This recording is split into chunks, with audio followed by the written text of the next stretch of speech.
बिस्मिल्लाहिर्रहमानिर्रहीम, अस्सलाम वालेकुम, गुड मॉर्निंग मुल्तान। कैसे हैं आप लोग? उम्मीद करती हूँ बिल्कुल ठीक ठाक होंगे और दुआ करते हैं आज का दिन आपका बहुत ही अच्छा गुजरे, हंसते हुए मुस्कुराते हुए खैर आफियत के साथ गुजरे। नाज़रीन, आप देख रहे हैं रूही एट 10 और मैं हूँ आपकी अपनी होस्ट आसमा नौरीन। एक नई सुबह में आपको खुश आमदीद कहते हैं और ईद की छुट्टियों के बाद एक दफ़ा फिर आपके साथ मौजूद हैं यहाँ पर।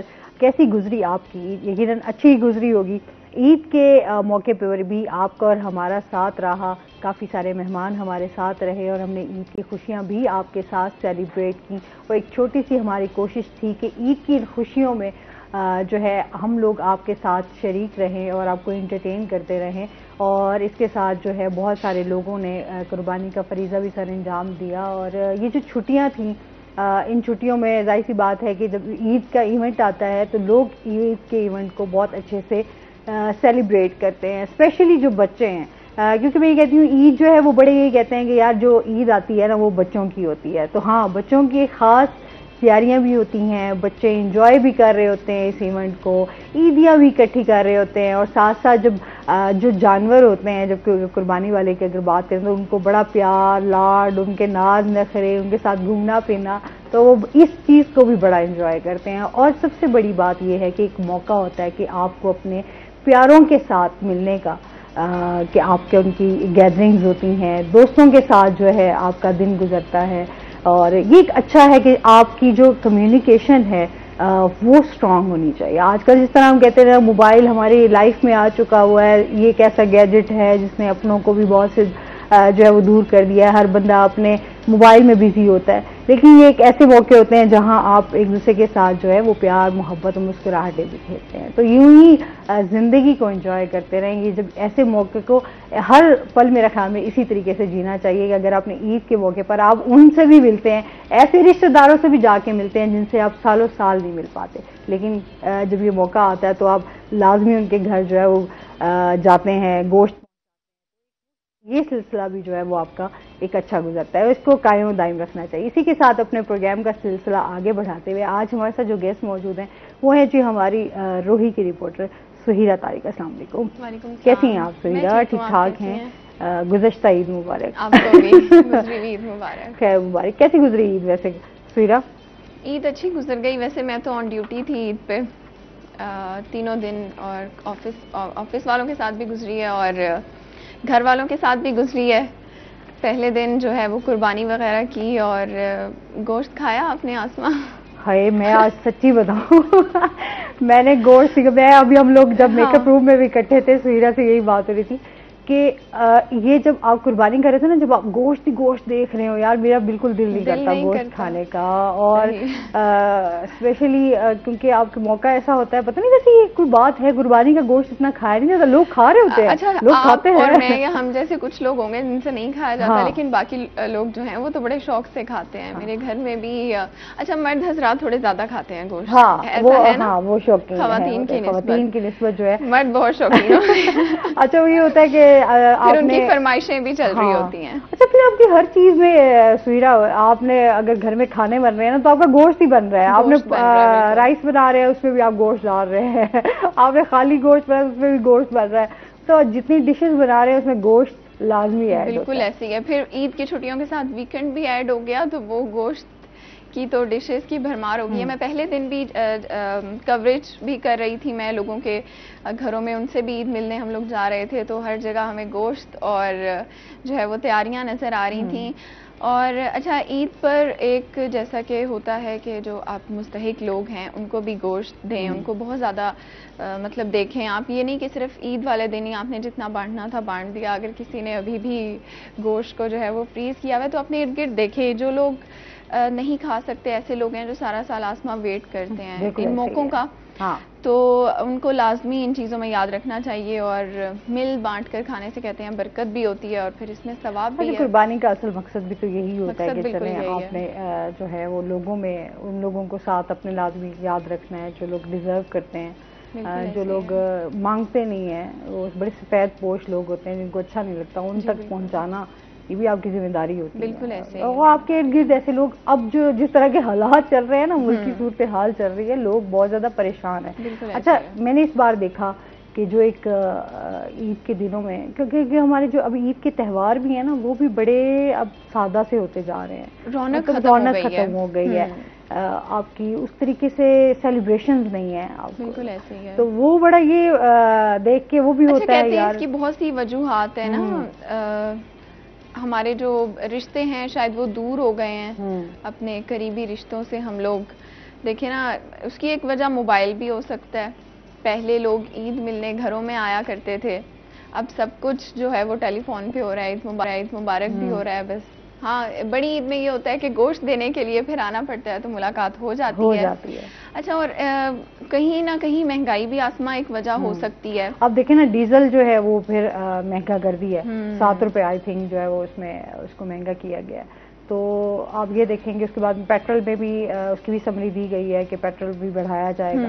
तो मतलब आने वाला जो टाइम है वो थोड़ा हमारे लिए मुश्किल से मुश्किल तरीन होता जा रहा है कि लोगों के लिए बड़ी इस दफा, क्योंकि कुर्बानी भी बड़ी कम लोगों ने की है, बहुत कम लोगों ने की है, इसमें हिस्सा लिया है। साहिब इस्तिताअत लोगों ने तो की है, लेकिन बहुत से ऐसे लोग जो पहले कर लिया करते थे अब वो वसाइल ना होने की वजह से नहीं कर सके।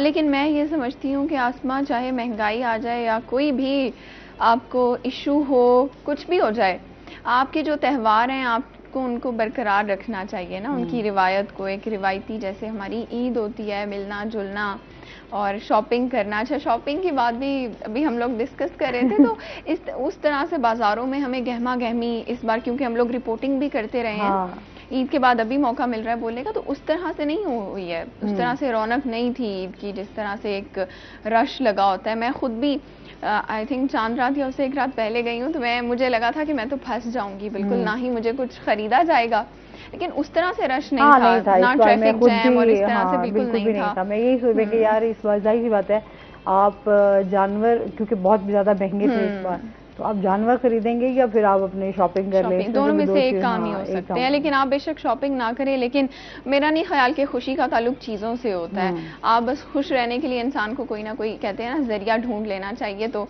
सब लोगों को ढूंढ लेना चाहिए। उम्मीद है कि सबकी ईद जो है वो अच्छी ही गुजरी हो, जैसे हमारी गुजरी है। बेटे हम लोगों के लिए भी 4 छुट्टियां आ गई, मैं तो खूब रेस्ट भी किया था, खूब सोई हुई यार, जितनी नींद पूरी कर सकती हूँ मैं कर लूँ। कहते थे यार सोने का, मैं वाकई सो गई, पहला दिन भी मैं ऐसे सोती ही रही, क्योंकि ईद के सेकंड डे कुर्बानी की, तो फिर इस लिहाज से फिर मैं जो है वो। अच्छा, ये भी तो मौका बहुत कम मिलता है ना, खासतौर पे वर्किंग जो लोग होते हैं, या हम खवातीन हैं, हमें घर के भी काम होते हैं, काफी कुछ जहन में चल रहा होता है नेक्स्ट डे का भी, तो ये रेस्ट का भी एक मौका मिल जाता है ईद पे। चलें कोई नहीं, चलो आ ही गई है किस्मत से 4 छुट्टियां इकट्ठे, तो इसको एंजॉय कर लेना चाहिए। अच्छा जी, इसके साथ साथ जो है ये तो हमने कहा चलें ईद की चीज़ों को जो है वो डिस्कस कर लें, क्योंकि सुहिरा से भी ईद के बाद ही मुलाकात हो रही है यहाँ पर, तो इसी तरह हम आगे भी बढ़ेंगे, स्टोरीज की तरफ भी चलते हैं कि इस टाइम जो सबसे पहले स्टोरी को डिस्कस कर लेते हैं वो ये कि मुलाजमत पेशा खवातीन के लिए जो है वुमेन डेवलपमेंट सेंटर की जो नाकिस कारकर्दगी है उसके हवाले से बताइएगा। वुमेन डेवलपमेंट सेंटर जो है वो मुल्तान में बना हुआ है और उसके तहत जस्ट एक वर्किंग वुमेन हॉस्टल बना हुआ है। इसको वुमेन डेवलपमेंट सेंटर में भी डेवलप बाद में किया गया है। ये पहले जो वर्किंग हॉस्टल था, इसकी लोकेशन आपको बता देती हूँ, ये MDA वाली साइट पर है। ये पहले तमाम खवातीन के लिए था कि जो दीगर शहरों से मुल्तान में जॉब के लिए आती हैं, जिसमें टीचर्स हो सकती हैं, डॉक्टर्स हो सकती हैं, पैरामेडिकल स्टाफ है, या कोई भी वो प्राइवेट जॉब कर रही हैं, सरकारी जॉब कर रही हैं, तो उनके लिए वहाँ पर जगह थी। लेकिन चूंकि वक्त गुजरने के साथ साथ अब ख़वातीन जो काम करती हैं, जो मुलाजमत करती हैं, उनकी तादाद भी बढ़ने लगी है, तो उस हिसाब से हॉस्टल्स की तादाद प्राइवेट तो आप देख लें कि बेशुमार हैं। जो सरकारी हॉस्टल्स हैं, ज़ाहिर है जो वुमेन डेवलपमेंट सेंटर के अंडर काम कर रहे हैं, वो सिर्फ़ और सिर्फ एक ही हॉस्टल है, और वहाँ भी अब एक सबसे जो उनकी मैं कहूँगी खामी है कि उसको मुख्तस कर दिया सिर्फ सरकारी जो ख़वातीन मुलाजमीन होती हैं उनके लिए। तो जो प्राइवेट मुलाजमीन ख़वातीन हैं वो कहाँ जाएंगी, उनके लिए रिहाइश का क्या इंतज़ाम होगा, उनकी क्या सिक्योरिटी होगी, उनको क्या फैसिलिटीज़ मिलेंगी। तो ये एक चीज़ जो है बड़ी सोचने वाली है इसमें। अब जो सरकारी हॉस्टल है, जो वर्किंग वुमेन हॉस्टल है, उसकी वहाँ पर सहूलियात आसमा ये हैं कि वो बहुत मिनिमम चार्जेस हैं उसके, प्रॉपर वहाँ पर सिक्योरिटी है और फिर गवर्नमेंट के अंडर आता है, तो जितनी भी जो भी नए मंसूबे या जिस तरह की भी फैसिलिटीज़ वर्किंग वुमेन के लिए होती हैं वो तमाम वहाँ पर अवेलेबल होती हैं। एक प्रॉपर वहाँ पर अरेंजमेंट है सारा। लेकिन अब वहाँ पर आम ख़वातीन को दाखिला नहीं मिल सकता है, जो प्राइवेट ख़वातीन हैं उनको दाखिला नहीं मिल सकता है। वो फिर क्या करती हैं कि जस्ट वो प्राइवेट हॉस्टल्स की तरफ उनको जाना पड़ता है। हमें ख़ुद भी बहुत सी ऐसी कॉल्स मौसूल होती हैं, बहुत से लोग रब्ता करते हैं स्पेशली ख़वातीन के, आप लोग चूँकि आपका फील्ड वर्क है तो आप हमें गाइड कर सकते हैं कि हमने तो सरकारी हॉस्टल ही हमें चाहिए। क्योंकि एक पेरेंट्स जो होते हैं उनको, मेरा ख़्याल है कि अभी भी एक वो ट्रस्ट उनका है गवर्नमेंट के इदारों पे कि जी वहाँ पर सेफ्टी होगी, या उस तरह से प्राइवेट हॉस्टल्स के हालात थोड़े ठीक नहीं हैं, कुछ बेहतर भी हैं कुछ नहीं भी हैं। तो उसमें अगर तादाद बढ़ा दी जाए इस हॉस्टल की, क्योंकि यहाँ पर एट अ टाइम सिर्फ 20 to 30 ख़वातीन जो हैं वो आ सकती हैं और वहाँ पर रूम्स भी बहुत ज़्यादा महदूद हैं। फिर उसके बाद इसका एक प्रॉपर पोर्शन जो है उसकी तोसी की जानी थी, उसको एक्सटेंड किया जाना था कि उसको बढ़ाया जाएगा ताकि मज़ीद ख़वातीन वहाँ पर आ सकें, लेकिन वो भी काम जो है वो बंद पड़ा हुआ है। उसकी वजह क्या है कि फंड्स की कमी है, फंड्स मौजूद नहीं है, जिसकी वजह से वो बंद पड़ा हुआ है। लेकिन ना मीशत की क्या जो हमारी सूरत हाल है, जाहिर सी बात है फंड्स की अगर बात करें तो ऐलान जो है वो बहुत ज़्यादा किए जाते हैं हर इदारे के लिए, लेकिन हमारी ये बदकिस्मती है कि उन इदारों तक जो है वो फंड्स जो है वो या तो पहुंचते नहीं है, या अगर पहुंचते हैं तो फिर वो कहाँ जाते हैं, बिल्कुल ऐसे ही। स्पेशली हम अगर औरतों की भी बात करें तो एक तरफ वर्किंग लेडीज़ हैं और एक तरफ जो हॉस्टल्स की तो हमने बात कर ली, जो डे केयर सेंटर्स हैं आसमा, उनके लिए भी ऐलानात तो किए गए हैं कि डे केयर सेंटर्स बनाए जाएंगे, लेकिन वो भी उस तरह से नहीं बनाए जा सके। अभी आप देख लें कि ख़वातीन कितने सारे इदारों में काम कर रही हैं, दारुल अमान में काम कर रही हैं, सोशल वेलफेयर के अंडर तकरीबन कोई 15 से 20 इदारे आते हैं जहाँ पर जो इंचार्ज हैं या जो स्टाफ है वो ख़वातीन हैं। टीचिंग फैकल्टी हमारी बहुत ज़्यादा है। एक जस्ट वुमेन यूनिवर्सिटी का मैं जिक्र करूँगी कि वहाँ पर डे केयर सेंटर बनाया गया था और वो भी इस वजह से बन गया कि उन्होंने ख़ुद विज़िट किया था, जो ये वुमेन डेवलपमेंट सेंटर की आई थिंक डायरेक्टर थी, या मैं उसको मिस नहीं कर रही हूँ, तो उन्होंने यहाँ पर आकर ख़ुद फ़ंड्स का ऐलान किया था और फिर उनके दौरे हुकूमत में खुद ही फ़ंड्स भी जनरेट हो गए, तो वो डे केयर सेंटर बना था। अब हुकूमत ने इस बारे में भी, जो हमारी साबिक़ा हुकूमतें थी, उन्होंने ऐलान किया था कि हम मुलाज़मत पेशा ख़वातीन को तमाम तर सहूलियात, तमाम तर वसाइल जो हैं वो दस्तयाब करेंगे, लेकिन उसमें हुआ क्या कि ऐलान तो हो गया जैसे भी आप जिक्र कर रही थी, लेकिन वो डे केयर सेंटर्स नहीं बन सके। बहुत सी औरतें इस वजह से अपना कैरियर उसको परस्यू नहीं कर सकती कि बच्चे को कहाँ छोड़ेंगे, या दूसरे अगर शहरों में आकर वो मुलाजमत कर रही हैं, वर्किंग लेडीज़ हैं। अब जहाँ पर एक सरकारी हॉस्टल बना हुआ है, एक डे केयर सेंटर भी बन सकता है, तो वो ख़वातीन तो फिर मुलाजमत नहीं कर सकती ना, बच्चों को कहाँ छोड़ेंगी, ये भी एक इशू है। क्योंकि जाहिर सी बात है जो वर्किंग वूमेन है, अगर बच्चे हैं साथ में, तो ये सबसे बड़ा मसला ये हो जाता है कि आपने काम भी करना है, आपने बच्चों को भी संभालना है। बिल्कुल, तो ये बड़ी मुश्किलात हैं, क्योंकि आप बच्चों को भी, छोटे जो बच्चे होते हैं आप उनको घर में छोड़ भी नहीं सकते, छोटा बच्चा तो वहाँ के बगैर नहीं रहता ना। चले आप थोड़े से बच्चे बड़े हों, फिर भी आप कहीं ना कहीं आपके घर वाले में अगर कोई आपके शोहर या आपके सास वगैरह या कोई भी इस तरह आपको सपोर्ट करे, वही भी बड़ी जरूरी है। फैमिली के सपोर्ट करना भी बहुत के बगैर तो कोई भी कदम नहीं उठाया जा सकता। अगर फैमिली सपोर्ट करती है तो बेशक आपके ऊपर काम का बर्डन है, लेकिन आप, मेरा ख्याल है कि अपनी चीज़ों को बहुत अच्छे से कर सकते हैं, क्योंकि कहीं ना कहीं आपको जहनी तौर पर एक सुकून मिला हुआ होता है कि जी आपको किसी की सपोर्ट मिल रही होती है, तो आप, मेरा ख्याल है कि काम अपना ज़्यादा बेहतर तरीके से कर सकते हैं इस तरह। अच्छा, वो फिर सही, वो ये वाकई बंदा थोड़ा रिलैक्स हो जाता है, क्योंकि ऑलरेडी हम बहुत सारी चीज़ों को फेस कर रहे होते हैं। फिर स्पेशली जॉब के हवाले से मैं ये बात करूँगी कि हम खुद भी जॉब करते हैं, जॉब के बहुत मसाइल होते हैं जिनमें आपने हर चीज़ को, चैलेंजेस होते हैं, आपने उनको फेस करना होता है, तो वो बड़ा मुश्किल हो जाता है अपने घर को भी मैनेज करना और बाहर भी अपने बच्चों को भी साथ लेके चलना, और जॉब के ऊपर भी आपकी प्रॉपर अटेंशन होनी चाहिए और आपने उसको भी प्रॉपर टाइम देना। ऐसी है, तो ऐसे में अगर कोई आपकी सपोर्ट नहीं है तो आप फिर क्या ऐसे होता है कि ऐसी ख़वातीन डिप्रेशन में चली जाती हैं।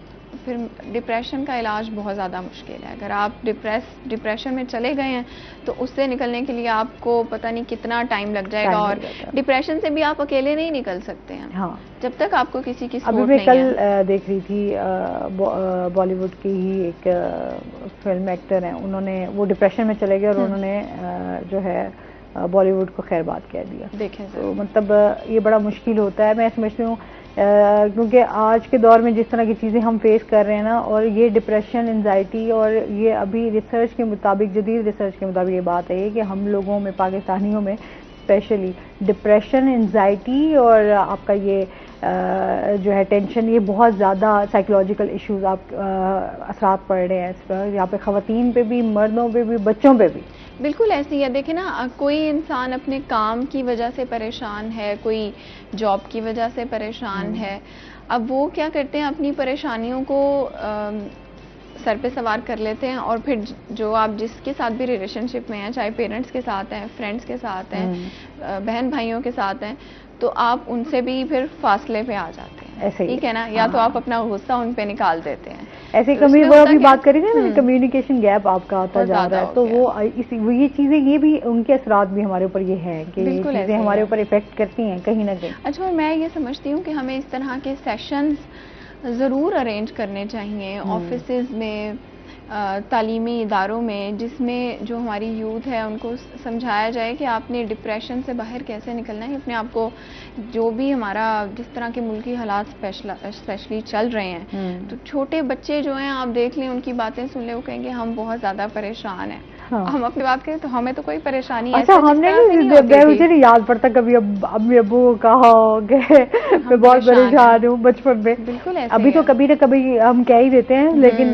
बचपन में कभी नहीं। लेकिन अभी के जो बच्चे हैं स्पेशली, वो कभी कहेंगे सर में दर्द है बहुत शदीद, कभी कहेंगे कि पेन है, और जनाब तंग मत करें, गुस्सा, चिड़चिड़ापन, तो ये चीजें बड़ी हम देखते हैं। आपकी कोई बात समझ नहीं रहा होता, या कभी कभी ऐसे होता है कि हम अपनी बात समझा नहीं पा रहे होते, अपनी फीलिंग्स का इजहार नहीं कर पा रहे होते, तो वो करना बहुत ज़्यादा ज़रूरी है। इसमें ये नहीं है कि आप अपने अंदर ही रख लें। जब आप चीज़ों को अंदर रखेंगे तो आप फिर ज़ाहिर है आपको एंग्जाइटी होगी, और फिर उसके लिए आपको दवाइयाँ भी लेनी पड़ेंगी, जो कि बहुत ज़्यादा खतरनाक है। बिल्कुल ऐसे ही है। अच्छा, हम कहते हैं अगर कहीं पे आपके सेशन आप ले भी लेंगे तो कहते हैं ये पागल है, या सारी इस वजह से ये सेशन लेता है, लेकिन ये बड़ा ज़रूरी होता है आपके मेंटली पीस के लिए।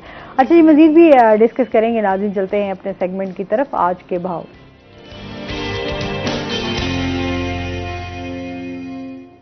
हसन हमारे साथ मौजूद हैं। हसन से जानते हैं आज मार्केट में सब्जियों फलों के क्या रेट्स हैं।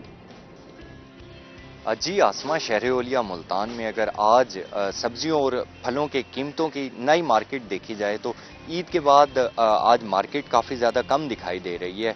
स्पेशली अगर बात करें आज हम टमाटर की, तो टमाटर काफ़ी ज़्यादा आज सस्ते दिखाई दे रहे हैं। ईद से पहले तो टमाटर एकदम 50 से 60 रुपए फ़ी किलो महंगे हो गए थे, जिसके बाद टमाटर मार्केट में 200 से ज़ायद कीमत में फ़ी किलो में फ़रोख्त हो रहे थे। लेकिन आज अगर बात करें तो आज मार्केट में टमाटर तकरीबन 120 रुपए फ़ी किलो कम होकर आज मार्केट में 80 रुपए फ़ी किलो फ़रोख्त हो रहे हैं। अरबी वही पुरानी कीमत पर फ़रोख्त हो रही है, जो कि 160 रुपए फ़ी किलो है। भिंडी 120 रुपए फ़ी किलो में फ़रोख्त हो रही है। अदरक 800 रुपए फ़ी किलो है। लहसुन का वही पुराना रेट है जो पहले था, ईद से पहले भी 320 रुपए फ़ी किलो में फ़रोख्त हो रही थी, और आज भी 320 रुपए फ़ी किलो में फ़रोख्त हो रही है। आलू की अगर बात करें तो आलू 80 रुपए फ़ी किलो में फ़रोख्त हो रहा है। प्याज 60 रुपए फ़ी किलो में फ़रोख्त हो रहे हैं मार्केट में। और अगर बात करें नई सब्जी आई है तकरीबन कुछ दिन पहले, जो कि भी हैं 160 रुपए फ़ी किलो में फ़रोख्त हो रहे हैं। और इसी के साथ ही हरी मिर्च भी पुराने कीमत पर फ़रोख्त हो रही है, जो कि 120 रुपए फ़ी किलो है। इसी के साथ ही अगर नए फलों की बात करें, जो मार्केट में नए फल आए हैं, जब मार्केट में नया फल आम आया था तो आम की काफ़ी ज़्यादा कीमत थी, लेकिन आज आम कम होकर लो क्वालिटी वाला आम तकरीबन 80 रुपए से 100 रुपए फ़ी किलो में फ़रोख्त हो रहा है, और जो अच्छी क्वालिटी वाला आम है वो तकरीबन 170 से 200 रुपए फ़ी किलो में फ़रोख्त हो रहा है।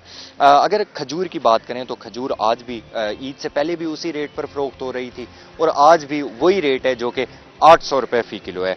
सेब 500 रुपए फ़ी किलो में फ़रोख्त हो रहा है। लीची की कीमत में कोई कमी नहीं आई। लीची मार्केट में जिस दिन से आई थी उस दिन भी तकरीबन 400 रुपए फ़ी किलो थी, आज भी मार्केट में लीची का रेट 400 रुपए फ़ी किलो है। आलू बुखारा कुछ कम हुआ है, स्टार्टिंग में रेट काफ़ी ज़्यादा महंगा था, लेकिन अब क्वालिटीज़ आ गई हैं आलू बुखारा में भी। लो क्वालिटी वाला आलू बुखारा तकरीबन 200 रुपए फ़ी किलो में फ़रोख्त हो रहा है, जबकि अच्छी क्वालिटी वाला आलू बुखारा जिसे मार्केट में कहा जाता है कि ये इम्पोर्टेड आलू बुखारा है, तो वो तकरीबन 400 रुपये फ़ी किलो में फ़रोख्त हो रहा है। आड़ू में भी दो क्वालिटीज़ हैं। अगर अच्छी क्वालिटी की बात की जाए तो तकरीबन 250 से 300 रुपये फ़ी किलो है, और लो क्वालिटी वाला तकरीबन 150 रुपये फ़ी किलो में फ़रोख्त हो रहा है। मार्केट में दो नई चीज़ें आई हैं, एक अंगूर और एक मीठे। अंगूर का आज का जो रेट है वो तकरीबन 400 रुपये फ़ी किलो है, और अगर मीठे की बात की जाए तो मीठे मार्केट में चूंकि बिल्कुल नए आए हैं, तो मीठों का तकरीबन स्टार्टिंग का रेट 250 से 270 रुपये फ़ी किलो में फ़रोख्त हो रहे हैं जी।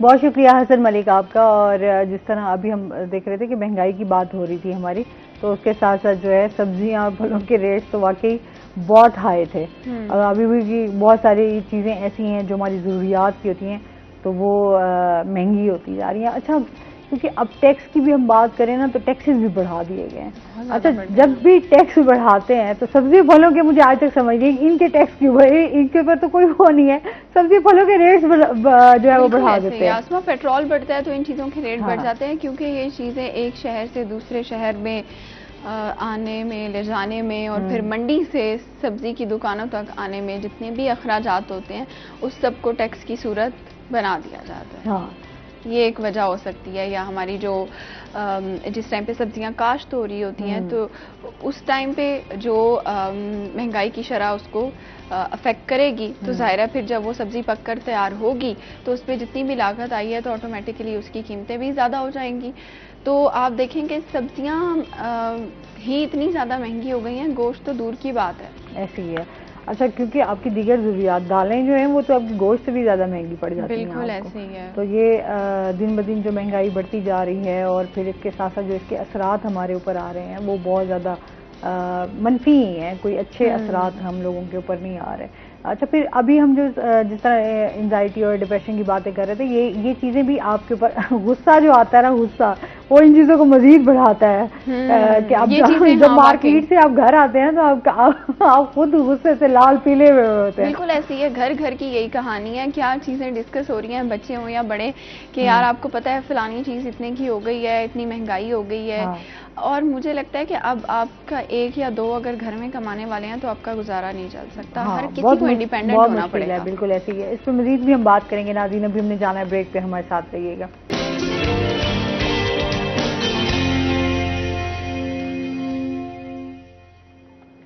वेलकम बैक नाजरीन, रोही एटन में आपको खुशामदीद कहते हैं। अच्छा जी, इसके साथ साथ वेदर की भी थोड़ी सी बात कर लेते हैं, क्योंकि मौसम जो है मुल्तान का वो वैसे कदरे बेहतर कह सकते हैं ऐसे, थोड़ी सी हवा और बाज़ जगहों पे अच्छी खासी बारिश हुई। लेकिन अगर हम देखें तो बहुत कम एरिया, जैसे हम अगर कैंट की बात करें तो उससे थोड़ा सा आगे चले जाएं तो वहाँ पर बारिश नहीं आई थी।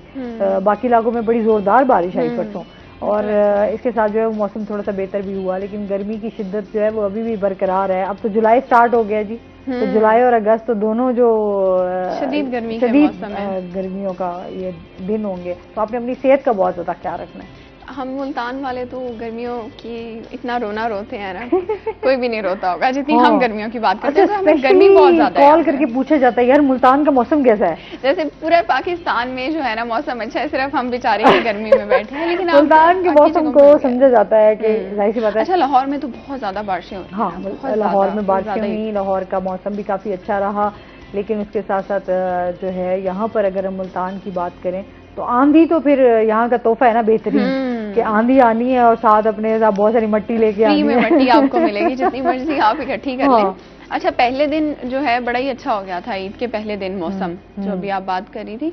तो माहिरीन मौसमियात ने अभी जैसे कि ये पेशगोई भी की है कि आज से पूरे पाकिस्तान में बारिशों का नया सिस्टम जो है, जिसे हम मानसून बारिशें कहते हैं, वो शुरू हो चुका है।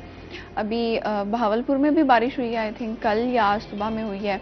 इसी तरह से मुल्तान अभी थोड़ा पीछे है बारिशों में।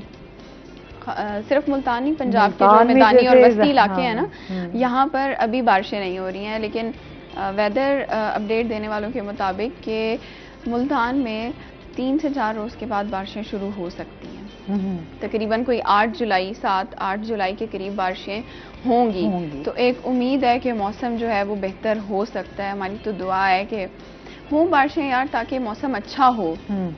अच्छा फिर क्योंकि गर्म वैसे तो मैं कहती हूँ बड़े नाशुक्र हैं, यकीन करें, जब सर्दियाँ होती हैं तो हम कहते हैं यार वो बहुत सर्दी है, गर्मियाँ यार बहुत गर्मी के इतने ज्यादा आदी हो चुके हैं। हाँ, फिर जिस तरह क्लाइमेट चेंज है उसके साथ ही अगर हम बात करें तो हमारा बहुत सारा चीज़ें भी हमारी चेंज हुई हैं, और उसके साथ साथ फिर अभी हम जिस तरह ये बात कर रहे हैं कि अभी आगे बारिशें होंगी, तो मैं कहती हूँ वैसे बारिशें वो अल्लाह ताला की रहमत ही हो, रहमत ना बने, क्योंकि पिछले साल भी हमने जो है वो सैलाब के सूरत में जो है वो बहुत बड़ा नुकसान उठाया, और अभी तक हम उन चीज़ों से बाहर नहीं निकल पा रहे, क्योंकि जिस तरह मुल्क की सूरत हाल है, फिर उसके साथ हमारी मईशत का हाल है, तो हम तो खुद अभी स्टेबल नहीं हो पा रहे। बिल्कुल, क्लाइमेट चेंज पे जैसे आपने बात किया बहुत ज़्यादा ज़रूरी है, इस पे बहुत सारे स्टेप्स जो हैं वो हमारी गवर्नमेंट को और हमारे जो इदारे हैं उनको लेने चाहिए, क्योंकि पाकिस्तान बहुत ज़्यादा तेज़ी से हमारा जो क्लाइमेट है ना वो चेंज हो रहा है। अभी आप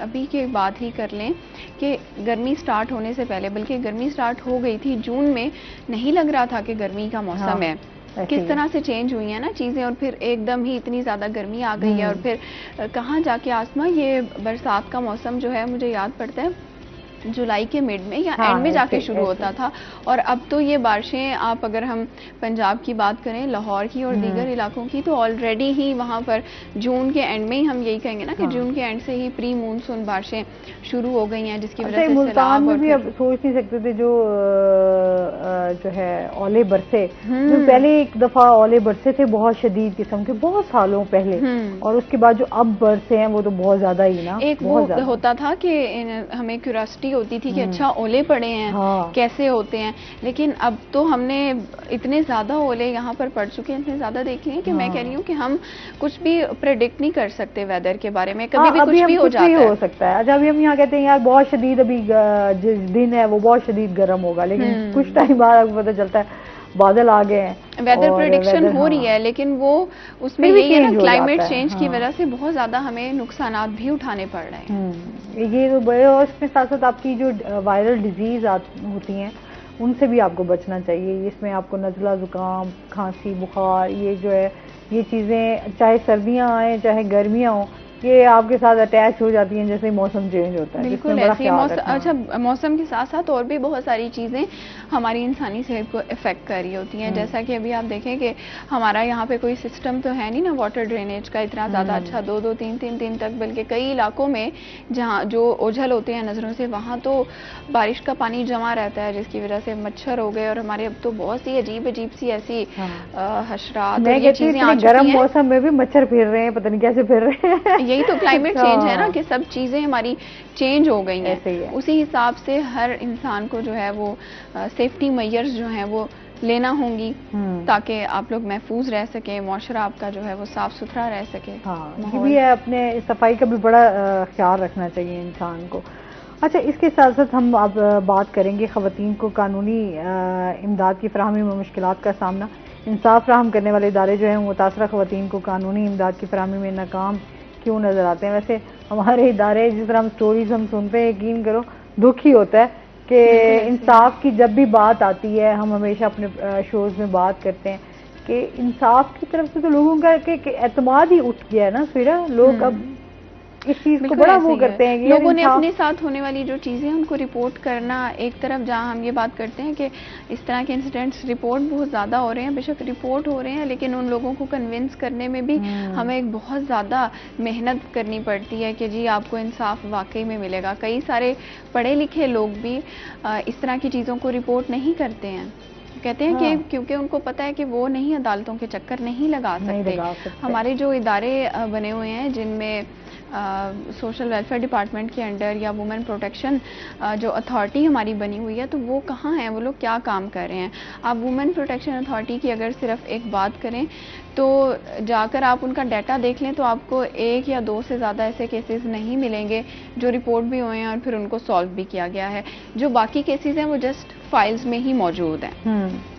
हमारा सबसे बड़ा इशू ये है कि हमने मॉडल इदारे बना दिए हैं मुल्तान में, लेकिन वहाँ पर जो रूल्स और जो चीज़ें हैं उनको इम्प्लीमेंट करने के लिए वहाँ एक तो स्टाफ बहुत ज़्यादा कम है, और फिर जो प्रॉपर स्टाफ है वो भी हायर नहीं किया गया, लोगों को एडिशनल चार्जेस दिए गए हैं। जैसा कि इंसाफ की फराहमी में लीगल अगर हम उसको पर्सपेक्टिव को देखें तो उसके लिए तो हमें वुकला की बहुत ज़्यादा ज़रूरत है। जो वॉक सेंटर हमारा बना हुआ है या जो वुमेन प्रोटेक्शन अथॉरिटी हमारी बनी हुई है वो टोटली ख़वातीन स्टाफ पर मुश्तमिल है। उसकी वजह यही है कि जो ख़वातीन आती हैं वो वहाँ पर कंफर्टेबली अपनी बात पहुँचा सकें, अपना जो केस है उसको डिस्कस कर सकें। लेकिन वहाँ पे आसमा हमारे पास लीगल एडवाइजरी बोर्ड जो है वो मौजूद नहीं है। 5 वुकला में से सिर्फ़ और सिर्फ एक जो मौजूद है, बाकी 4 जो हैं वो तकरीबन 5 साल से जब से इदारा बना है उस सीट पर कोई हायरिंग नहीं की गई। फिर होता क्या है कि जब कोई लीगल केस उनके पास आता है जिसमें उनको ज़रूरत होती है कि सिर्फ काउंसलिंग से ये मामला जो है वो हल नहीं हो रहा है, जैसे कि डोमेस्टिक वायलेंस या डिवोर्स का इशू हो गया। अच्छा, क्योंकि अब आए दिन इस पे भी बात करेंगे कि डिवोर्स की शरह में भी दिन ब दिन इजाफा होता जा रहा है। अब ये भी एक चीज़ हमारे सामने आई है कि जितनी भी अच्छा कंप्रोमाइज़, क्योंकि जाहिर सी बात है बड़ा मुश्किल हो गया है अब बर्दाश्त, क्योंकि हमारे यहाँ खत्म हो चुकी है, तो हम एक थोड़ी सी भी बात जो है वो बर्दाश्त नहीं कर सकते। तो ये बड़ा आगे। अच्छा, लोग की आसमा बात करते हैं कि डिवोर्स रेट बढ़ रहा है, तो मैं तो ये कहूँगी कि शादियों का शादी करना मतलब उसको क्या कहते हैं, मैरिज रेट, वो भी बहुत ज़्यादा बढ़ रहा है। एक तरफ जहाँ बहुत ज़्यादा शादियाँ हो रही हैं तो दूसरी जानिब डिवोर्स भी। हम लोग क्या करते हैं कि यार अच्छा बेटा इस तरह है, चलो इसकी शादी कर देते हैं, शादी के बाद ठीक हो जाएगा। जब आप ये करते हैं तो फिर उसका नतीजा डिवोर्स ही निकलता है। मेरे ख्याल से अब तो वो दौर नहीं है ना कि सिर्फ लड़का ही स्टेबल हो, जो खातून है उसको भी स्टेबल इंडिपेंडेंट लाजमी होना चाहिए, ताकि दोनों जब सेम माइंड स्टेट के लोग होंगे। हम शादी की बात मेरे कान में बोला जा रहा है कि शादी करके बड़े बड़े सुधर जाते हैं, तो बेटा कोई नहीं सुधरता। अच्छा, मेरे ख्याल में शादी के बाद ज्यादा बिगड़ जाते हैं। बिल्कुल ऐसी है वो। कुछ चीजों में सुधर सकते होंगे कि जो मर्द ऐसे होते हैं जो बीवियों की बात मान लेते हैं, ठीक है। मुझे हंसी इसलिए आ रही है, मैंने तो इस तरह से नहीं देखा है। मतलब मेरा जो एक्सपीरियंस जो जितना मैंने देखा है, क्योंकि मैं डिफरेंट इदारों में जाती हूँ जो ख़वातीन को इंसाफ के लिए बनाए गए हैं, तो वहाँ पर जो मोस्टली हमारे केसेस आ रहे हैं वो डोमेस्टिक वायलेंस के आ रहे हैं कि जी इसने हमसे ये वादा किया था, हमें ना हक महर मिला है। और कुछ ख़वातीन की ये डिमांड होती है कि वो ससुराल के साथ नहीं रहना चाहती, उन्होंने अलग रहना है। ये चीज़ बहुत ज़्यादा है। अब हम देख, क्योंकि अब वाली जो हमारी माशाल्लाह से यूथ है वो मेरे ख्याल में उस तरीके से फैमिली के साथ, क्या हमारी माओ ने तो बर्दाश्त कर लिया कि अच्छा जॉइंट फैमिली में रहना और उनके साथ उनको पूरी फैमिली को लेकर चलना। अब क्योंकि जॉइंट फैमिली वाला सिस्टम ऑलमोस्ट ख़त्म ही होता जा रहा है, बहुत कम लोग हैं जो जॉइंट फैमिली में अभी भी रह रहे हैं। लेकिन सबकी कोशिश यही होती है कि बस वो अपना एक सेपरेट अपना वो करें सिस्टम, और उसमें ही वो अपनी लाइफ को और अपनी चीज़ों को मैनेज करें। तो अभी जो है वो यही होता है कि यार ससुराल के साथ नहीं रहना, हमें अपना घर अलग चाहिए और उसमें हम अपनी मर्जी की जिंदगी को। और मेरे ख्याल में ये कुछ बुरा भी नहीं है, आपको अपनी लाइफ जीने का पूरा हक भी है, और हमारा इस्लाम भी इस चीज़ की इजाज़त देता है। उसमें भी अगर हम इस्लाम को पढ़े, लोग वैसे कुछ चीज़ों को पढ़ते नहीं है, लेकिन अगर हम इस्लाम में जाएं तो ये एक औरत का हक है कि वो अपनी मर्जी के मुताबिक अपने तरीके से अपने घर को संवारे, बनाए, उसमें रहे। और बिल्कुल ऐसे अभी आप देखिए ख़वातीन हमारी जॉब भी कर रही हैं, पढ़ भी रही हैं, अच्छे अच्छे ओहदों पर भी बैठी हुई हैं, लेकिन हम कहाँ पर अभी तक अटके हुए हैं कि जी यही जो शादी के बाद के मामलात हैं वही बेहतर नहीं हो पा रहे हैं। हम अभी तक इन चीज़ों से ही नहीं निकल पा रहे, तो हम ये किस तरह कहेंगे कि हमारे मुल्क में ख़वातीन जो हैं वो तरक्की कर रही हैं। आप देखें कि जो सक्सेसफुल ख़वातीन भी हैं ना, तो उनके पीछे कोई ना कोई उनको सपोर्ट लाजमी होगी, चाहे उनके वालिद की हो, हस्बैंड की हो, भाई की हो, या किसी की भी हो, क्योंकि फैमिली सपोर्ट के बगैर औरत मेरा नहीं ख्याल कि तरक्की कर सकती है। हम भी यहाँ बैठे हैं, मैं एक बात कहूँ तो पीछे फैमिली की सपोर्ट है, तो तभी आप आगे बढ़ सकते हैं, और ये बड़ा ज़रूरी है। फैमिली की सपोर्ट के बगैर जो है वो एक लड़की का, जिस माशरे में हम रहेंगे, बड़ा माशरा में अफसोस के साथ कहना पड़ रहा है, इस माशरे में हम जिस माशरे में रह रहे हैं बड़ा अजीब माशरा है, जिसमें आपको अपना एक कहते हैं ना बड़ी हिम्मत के साथ आपको रहना पड़ता है, स्पेशली ख़वातीन को। इसमें मज़ीद भी बात करते हैं नाज़रीन, अभी हमने जाना है ब्रेक पे, हमारे साथ रहिएगा।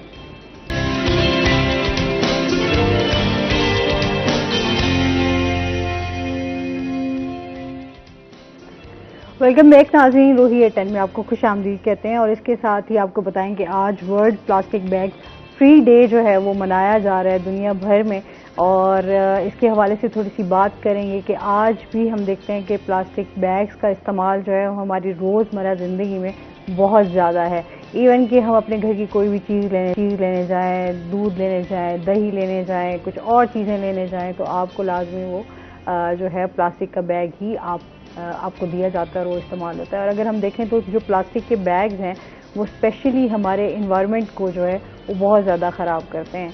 आपने देखा होगा जब भी आंधी आती, जैसे हम पहले बात कर रहे थे सुहिरा कि जब भी आंधी आती है उसके साथ साथ जो है ना बहुत ज़्यादा शॉपर जो हैं वो बहुत आपके जो है घूम रहे होते हैं, और रोड्स पे भी और हर तरफ जो है आपको शॉपर ही शॉपर नज़र आ रहे हैं। उसकी वजह से क्या होता है कि गंदगी फैलती है, आपका जो माहौल है वो आलूदा होता है, और स्पेशली ये आपके लिए नुकसानदेह भी है। हम अपने घरों में जो है प्लास्टिक, अगर हम बैग्स का बात करें कि अक्सर आपकी जो है सेवरेज के हवाले से भी बात करें तो वहाँ पर भी आपके शॉपर बैग्स भर जाएँ तो कितने आपको तकलीफ का सामना रहता है, बहुत ज़्यादा मसाइल हो जाते हैं। तो ये चीज़ें जो है हमारे माहौल को बहुत ज़्यादा ख़राब करती हैं। वो कहते हैं इसको हमने अपने माहौल को ठीक करना है तो हमने इसका इस्तेमाल जो है वो जितना हो सकता है कम से कम करें, क्योंकि पहले थोड़ा सा ये हुआ था कि इसमें अभी जो है प्लास्टिक बैग्स की जगह जो है वो कपड़े का जो थैले हैं वो इस्तेमाल किए जा रहे थे पिछली हुकूमत में, लेकिन अभी हमने देखा है कि उसके ऊपर काफ़ी काम भी किया जा रहा था। इवन कि हम जब अपने शॉपिंग वगैरह के लिए भी जा रहे थे तो स्पेशली इसी तरह के बैग्स आपको दिए जा रहे थे ताकि प्लास्टिक बैग्स का इस्तेमाल जो है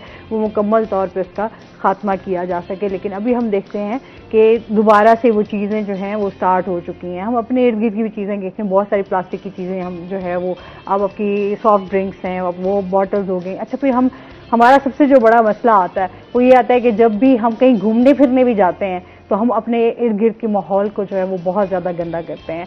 अब ये देखें, आप घूमने जा रहे हैं, कहीं आप दरिया के किनारे जा रहे हैं, समंदर की तरफ जा रहे हैं, तो आप वहाँ पर भी अपनी रैपर्स वहीं फेंक देते हैं, बॉटल्स आपने खाया पिया वहीं पे सारा गंद फेंक दिया। तो उससे क्या है, जो हमारी आबी हयात है, जो हमारी मछलियाँ हैं, जो समंदर में स्पेशली आपका जो कहते हैं ना हम सी फूड बहुत शौक से खाते हैं, तो जब ये चीज़ें जो है जाते हैं तो आपके उनके माहौल को भी ख़राब करती हैं। और साथ साथ जो है वहाँ पे मछलियों के हवाले से भी हम बात करें तो वो, क्योंकि जाहिर सी बात है उनको भी साफ़ सुथरा पानी चाहिए होता है, माहौल चाहिए होता है, लेकिन जब ये चीज़ें ऐड हो जाती हैं तो ये आपके माहौल को बहुत ज़्यादा ख़राब करती हैं। और इससे जो है जो उस समंदर में जितने भी चीज़ें हैं वो आबी हयात वो डिस्टर्ब होती हैं। तो खुदारा अपने माहौल को साफ़ सुथरा रखें, ये हमारी जिम्मेदारी है। हम अब नॉर्दर्न एरियाज़ में भी जाएं तो कितना आपको अच्छा लग रहा होता है, नेचर आपको अट्रैक्ट कर रही होती है, आप घूमने फिरने के लिए जाते हैं, लेकिन हम क्या करते हैं, ये हमारी बहुत गलत बात है कि हमने खाया पिया वहीं पे फेंक दिया, हालांकि डस्टबिन साथ ही पड़ी होती है,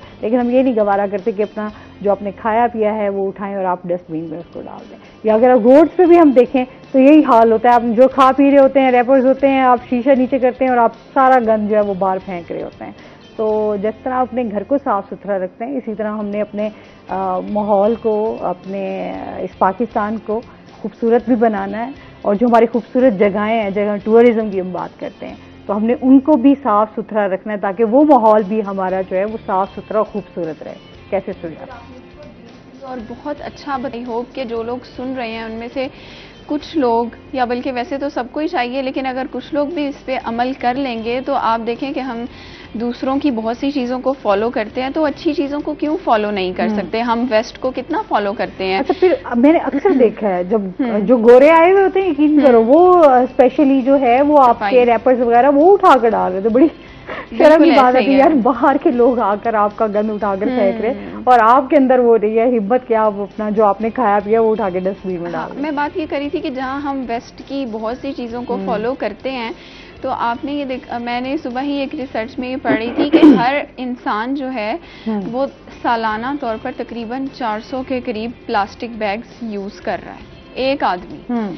तो क्यों ना कि आप उसको रिप्लेस कर दें किसी भी कपड़े के बैग के साथ। आप जब भी शॉपिंग के लिए जा रहे हैं, आप ग्रोसरी करने जा रहे हैं, आप मेडिसिन्स लेने जा रहे हैं, आप शॉपिंग पे जा रही हैं, एक दो अच्छे, अब तो हर सुपर स्टोर पे आपको कपड़े के बड़े अच्छे बने हुए बैग्स मिल जाते हैं। आप वो अपने साथ रखें। नहीं ना मिलते थे, तो हमारे बड़े बताते हैं कि उन्होंने अपना एक स्पेशल एक थैला तैयार किया हुआ था, बिल्कुल ऐसे ही है, वो थैला वो साथ लेकर जाते थे और उसमें सामान लेकर आते थे। इसमें कोई शर्मिंदगी वाली बात नहीं है। आप अगर हम जैसे अभी अंग्रेजों की बात कर रहे हैं या जो हम वेस्ट कंट्रीज़ की बात करें, वहाँ पर यही कल्चर है। वो ग्रोसरी के लिए जाते हैं तो अपने साथ बैग्स लेकर जा रहे होते हैं और उसमें आप आएँ, अपना बैग साथ रखें और मतलब उसमें आप अपनी शॉपिंग करके ले आएँ। इससे होगा क्या कि आपको पता होगा आपकी चीज़ें आपने उसको फेंकना नहीं है नीचे, जिस तरह हम करते हैं ना कि जो फालतू शॉपर हुआ उसको नीचे फेंक दिया। आप अभी बड़ा अच्छा बता रही थी कि समंदर वाली साइड पर, मेरा खुद भी लास्ट ईयर मैं गई हूँ तो वहाँ पर इंसानों से ज़्यादा हमें ये कचरा नज़र आ रहा था। कराची जाना हुआ, मुझे बड़ा अच्छा लगा। अच्छा, जाहिर सी बात है, आप साहिल समंदर जाते हैं, आप वहाँ देखते हैं, व्यू अच्छा लगता है, आपको एंजॉय करते हैं। बस यकीन करो इटली, वहाँ जो हालात थे, नहीं मेरा दिल नहीं किया कि मैं वहाँ पे थोड़ी देर, इतना लोगों ने गंद मचाया हुआ था और उसकी वजह से स्मेल थी और उससे आपका माहौल खराब होता है ना, आपका दिल नहीं करता। आप घूमने फिरने आए हैं तो आप क्या एंजॉय करेंगे? कितनी अगर सारी तंजीमों ने वहाँ पर जो है वो अपने थ्रू वहाँ पर सफाई ऑपरेशंस करवाए हैं, सफाई करवाई है। जो नौजवान लड़के लड़कियाँ थे उन्होंने सफाई की है। तो आप जब देखें कि लोग क्या करते हैं कि अच्छा यार यहाँ तो ऑलरेडी कचरा गिरा हुआ है ना, खा के किसी ने कुछ भी फेंका हुआ है, रैपर फेंका हुआ है, तो मैं भी फेंक दूंगा या फेंक दूंगी तो क्या फ़र्क पड़ जाएगा? नहीं फ़र्क पड़ेगा। आप अपनी तो जिम्मेदारी पूरी करें ना, जहाँ पर डस्टबिन मौजूद हैं एटलीस्ट आप वहाँ पर चीज़ को फेंकें ना। बिल्कुल एक इस तरह से नहीं पड़ी तो आप अपने साथ ले जाएं, जहाँ आपको डस्टबिन नजर आए वहाँ पर आप फेंकें। तो मेरा ख्याल से तालीम तो यही है, सिर्फ ये नहीं है कि आपने किताबें पढ़ ली हैं। इस्लाम में भी हमारे यही है ना कि सफाई निस्फ ईमान है। तो आपने सिर्फ अपनी सफाई नहीं करनी है, अपनी जगह की भी सफाई बहुत ज़्यादा ज़रूरी है। और फिर आसमा एक जो प्लास्टिक बैग्स की, ये तो हमने बात कर ली।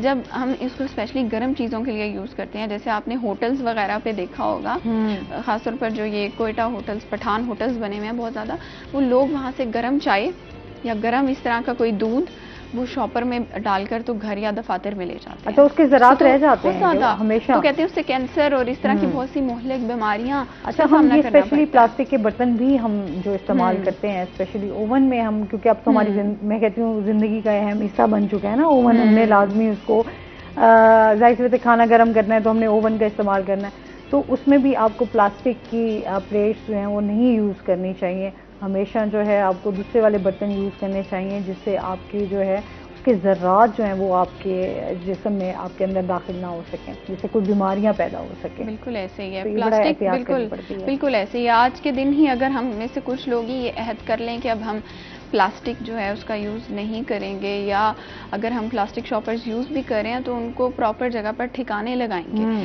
ताकि हमने तो यूज़ कर लिया, आगे किसी के लिए ये नुकसानदेह ना पड़े। बिल्कुल, तो जैसे हम अपने घर की सफाई करते हैं, इस तरह से हमें अपनी खूबसूरत जगहों की, अपने शहर की, अपनी गलियों की भी हिफाजत करनी चाहिए। अच्छा, वो मैं अक्सर हम सोशल मीडिया पे भी देखते हैं कि लोग जब जा रहे होते हैं ना, तो एक पहले आपको साफ सुथरी आपको जगह नजर आ रही होगी, तो थोड़ी देर बाद आप देखेंगे आपको वहाँ पर बहुत सारा गंद नजर आएगा। बिल्कुल ऐसे ही है आसमा। सुबह ही मैंने देखा है कि एक तहकीक ये भी बता रही है कि 2050 तक, कोई आज से तकरीबन 30 से ज़्यादा साल बाद आप देखेंगे तो जो हमारे आबी हयात है उनसे ज्यादा समंदर में ये प्लास्टिक हमें नजर आ रही होगी। क्योंकि अभी भी हम देख रहे हैं समंदर को ये दे बन रहे हैं नीचे आहिस्ता आहिस्ता, क्योंकि वो नीचे जब जाते हैं तो उसके साथ साथ बिल्कुल ऐसे ही है ये चीजें भी। फिर उससे जाहिर सी बात है आपका जो माहौल है वो बहुत ज्यादा। अच्छा, हमारी आवाम ऐसी है कि जब तक हमें बैन नहीं ना कर दिया जाता जगह के लिए या चीज के लिए, हम नहीं रुकते हैं। बैन करने के बाद भी हमारी कोशिश होती है कि जो भी बैरियर्स हैं उनको तोड़ के आगे चले जाए। ऐसे ही अब होना यही चाहिए कि फिर या तो समंदर पर जो जाने वाले लोग हैं उनके लिए चीज़ों को ले जाना या तो उसके रिस्ट्रिक्ट कर दिया जाए, क्योंकि कितनी सारी अवेयरनेस कैंपेन्स तो चलाई गई हैं कि जी खुदारा वहाँ पर गंदगी ना फैलाएं, लेकिन नहीं हमें समझ आती ना। कभी कभी हंसी भी आती है, हम लोग वही चीज करते हैं जिस चीज से हमें मना किया जाता है। अभी जैसे समंदरी तूफान का वो चल रहा था तो हम लोगों ने इसमें देखा यार, लोग स्पेशली लोगों को मना किया जा रहा था कि आपने उस साइड पे नहीं जाना। हाँ, और लोग पहुंचे हुए देखने के लिए कि अच्छा वो कैसा होता है। बच्चे और औरतें भी नहीं मान रही हैं, वो कहते हैं मना कर रहे हैं, आखिर वहाँ पर ऐसा क्या है, हम जाएंगे देखेंगे। फिर जब पानी ने उनको मारा है लोगों को तो शायद फिर वो हटे हैं। हाँ, ये जब तक कोई आपको चीज हेट ना करे वो तब तक कहते हैं पाकिस्तानी आवाम को सकून नहीं आता। अच्छा, ये देखने गए क्या इतनी अखीर आई हुई है। अच्छा, हम वेस्ट कंट्रीज का फैशन हो गया, फूड हो गई, या इस तरह की चीजों को बहुत फॉलो करते हैं। वो लोग सफाई का कितना ख्याल रखते हैं, वहाँ पर कितने ज्यादा रूल्स हैं सफाई के लिए, हम उनको फॉलो नहीं करते, ना ही करना चाहते हैं।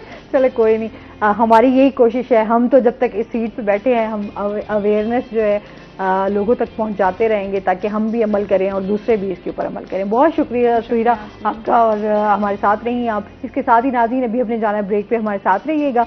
जब हम ब्रेक से वापस आएंगे तो हमारे साथ कुछ और गेस्ट मौजूद होंगे।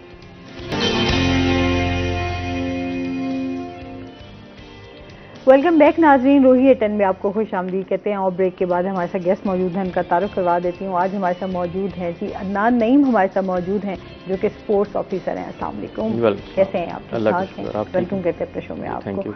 और इसके साथ ही जो हमारे दूसरे गेस्ट हैं वो हैं जी मोहम्मद इमरान गाजी साहब, हमारे साथ मौजूद हैं जो कि general secretary Multan tax bar association से हैं। अस्सलाम वालेकुम, कैसे हैं आप? ठीक ठाक हैं? वेलकम कहते हैं अपने शो में आपको। गुज़श्ता ईद मुबारक आप दोनों को। कैसी गुजरी ईद आपकी? ठीक, अच्छी गुजरी। अच्छी गुजरी। कितना गोश्त इकट्ठा किया आपने? मैं गोश्त मांगने तो नहीं जाता, गोश्त बांटा है, बस एक छोटा सा जानवर जो अल्लाह ताला ने हमें तौफीक दी वो बांटा और बस। बांटा और बस, खाया भी? हाँ जी बिल्कुल, अपने लिए भी रखा। अच्छा चले, अच्छी बात है। अपना भी सवाब होता है वो तो खाना। हाँ जाहिर सी बात है, वो तो अब फिर घर की कुर्बानी और फिर आप अपने घर की कुर्बानी का गोश्त ना खाएंगे कैसे हो सकता है? बिल्कुल सही है। अच्छा, इसके साथ साथ जो है ईद की हवाले से भी बात करेंगे, साथ साथ हम स्पोर्ट्स के हवाले से भी आपसे जानेंगे क्योंकि आपका स्पोर्ट्स ऑफिसर हैं। तो स्पोर्ट्स के हवाले से क्या एक्टिविटीज़ चल रही हैं? स्पोर्ट्स के हवाले से हमारे समर कैंप्स लगे हुए हैं, हमारे डिपार्टमेंट ने लगाए हैं ताकि गर्मियों में भी जो हमारे स्पोर्ट्स से रिलेटेड बच्चे हैं वो स्पोर्ट्स से इंगेज रहें। उसमें मुख्तलिफ तकरीबन हमारी 9-10 से ज़्यादा स्पोर्ट्स हैं, यानी कि खेल हैं जिनके कैंप्स लगे हुए हैं डिस्ट्रिक्ट लेवल पे। तो कैंप्स का अब जैसे ही ख़त्म होंगे फिर उसके बाद हमने उसके जो है कॉम्पिटिशन्स वगैरह रखे हुए हैं ताकि हमारी क्रीम जो है वो सामने आ सके। और समर में भी क्योंकि बच्चे जो हैं वो नेगेटिव सरगर्मियों में ना जाएं, स्पोर्ट्स से इंगेज रहें क्योंकि गर्मी बहुत होती है। तो और स्कूलों से छुट्टियां होती है, तो सबसे बेहतरीन यही तरीका है कि आप स्पोर्ट्स के कैंप्स को आबाद रखें ताकि बच्चों को ज़्यादा से ज़्यादा स्पोर्ट्स का मौका मिल सके। और उसके अलावा उसके बाद फिर हमने तकरीबन हमारे वज़ीर आला साहब ने 1 अरब के करीब जो है उन्होंने इनामात का ऐलान किया है कि उसके बाद जो कॉम्पिटिशन्स होंगे जो अगस्त तक जाएंगे और कुछ अगस्त के बाद में भी जाएंगे, बिल्कुल जो सूबाई लेवल के होंगे। उसमें बहुत अच्छे कैश प्राइजेज रखे हैं, अट्रैक्शन पैदा किए बच्चों के लिए ताकि वो आएँ, हिस्सा लें और उनको शौक़ भी हो कि हम स्पोर्ट्स में रहेंगे तो हमारा फाइनेंशियली भी कोई थोड़ी सपोर्ट मिलेगी और उसके साथ साथ जो है वालिदैन को भी थोड़ा सा रूम मिलेगा कि भी चलें स्पोर्ट्स कर रहा है तो बिल्कुल भी वो नहीं है कि टाइम वेस्ट हो रहा है। उससे ये है कि स्पोर्ट्स में उसको कैश प्राइजेस भी हैं, अच्छे मौका है जिसको कहते हैं मौके दिए गए हैं कि आप स्पोर्ट्स में आएँ, वेलकम कहा जा रहा है कि जी दोबारा से आप इंगेज हों स्पोर्ट्स में। अच्छा, ये बड़ी ज़रूरत भी है इस वक्त की कि फिज़िकल एक्टिविटी जो है वो बड़ी ज़रूरी है ताकि बच्चों की हवाले से जो है उनकी मेंटली पीस के हवाले से भी और जो अदम बर्दाश्त है इस टाइम हमारे इस हम देख रहे हैं वो भी उससे स्पोर्ट्स से काफ़ी कम होता है। बिल्कुल, स्पोर्ट्समैन जो है वो उसके नर्व्स जो हैं वो एक नॉर्मल इंसान से ज़्यादा अच्छे होते हैं, मजबूत होते हैं।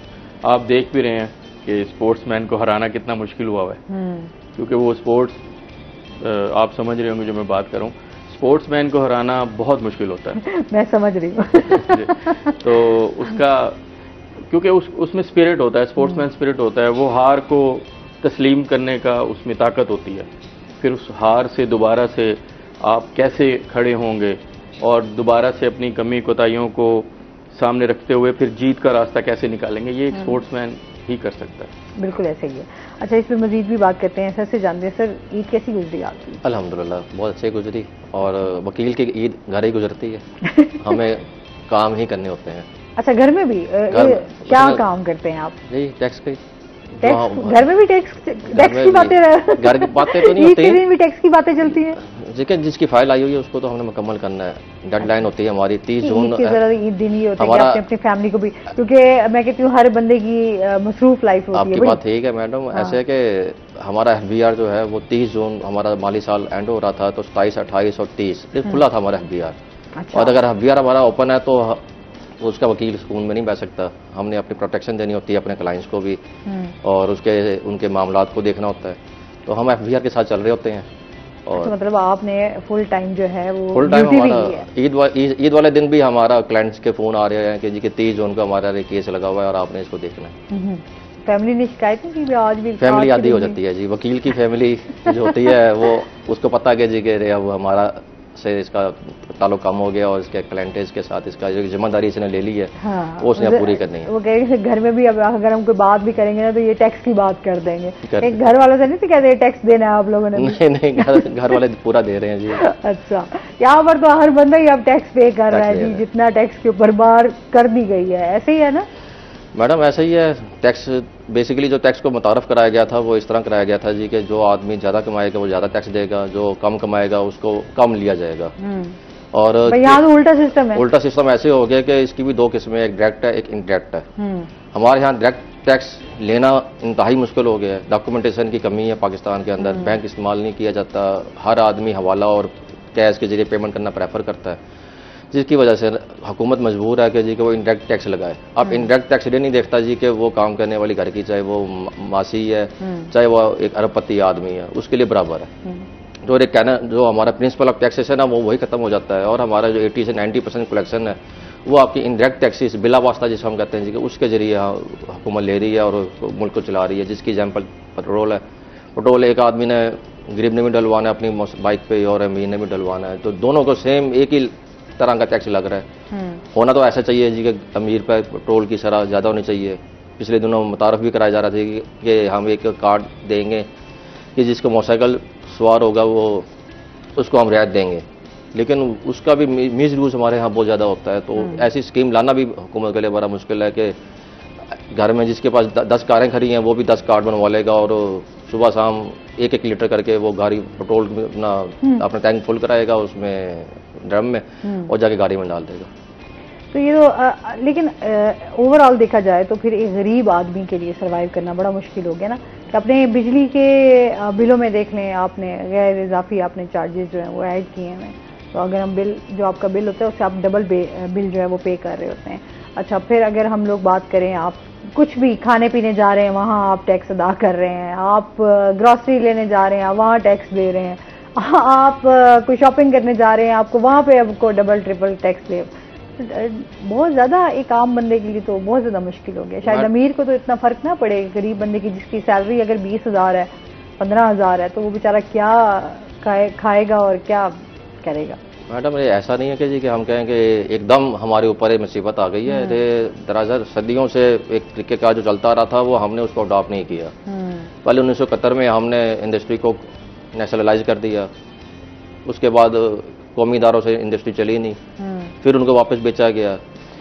हम हुकूमत अब तक किसी भी, मैं आज इस हुकूमत की बात नहीं कर रहा, ओवरऑल पिछले 50 सालों में आप देख लें हुकूमत डिलीवर नहीं कर सकी इंडस्ट्री को, कि उनके मसाइल को हल नहीं कर सकी, उनको सुन नहीं सकी, उनको बुलाकर उनके साथ एक हमने रिसर्च ही नहीं की कि हम अपनी इंडस्ट्री को पाकिस्तान में दुनिया के लेवल पर कैसे कम्पीट करें।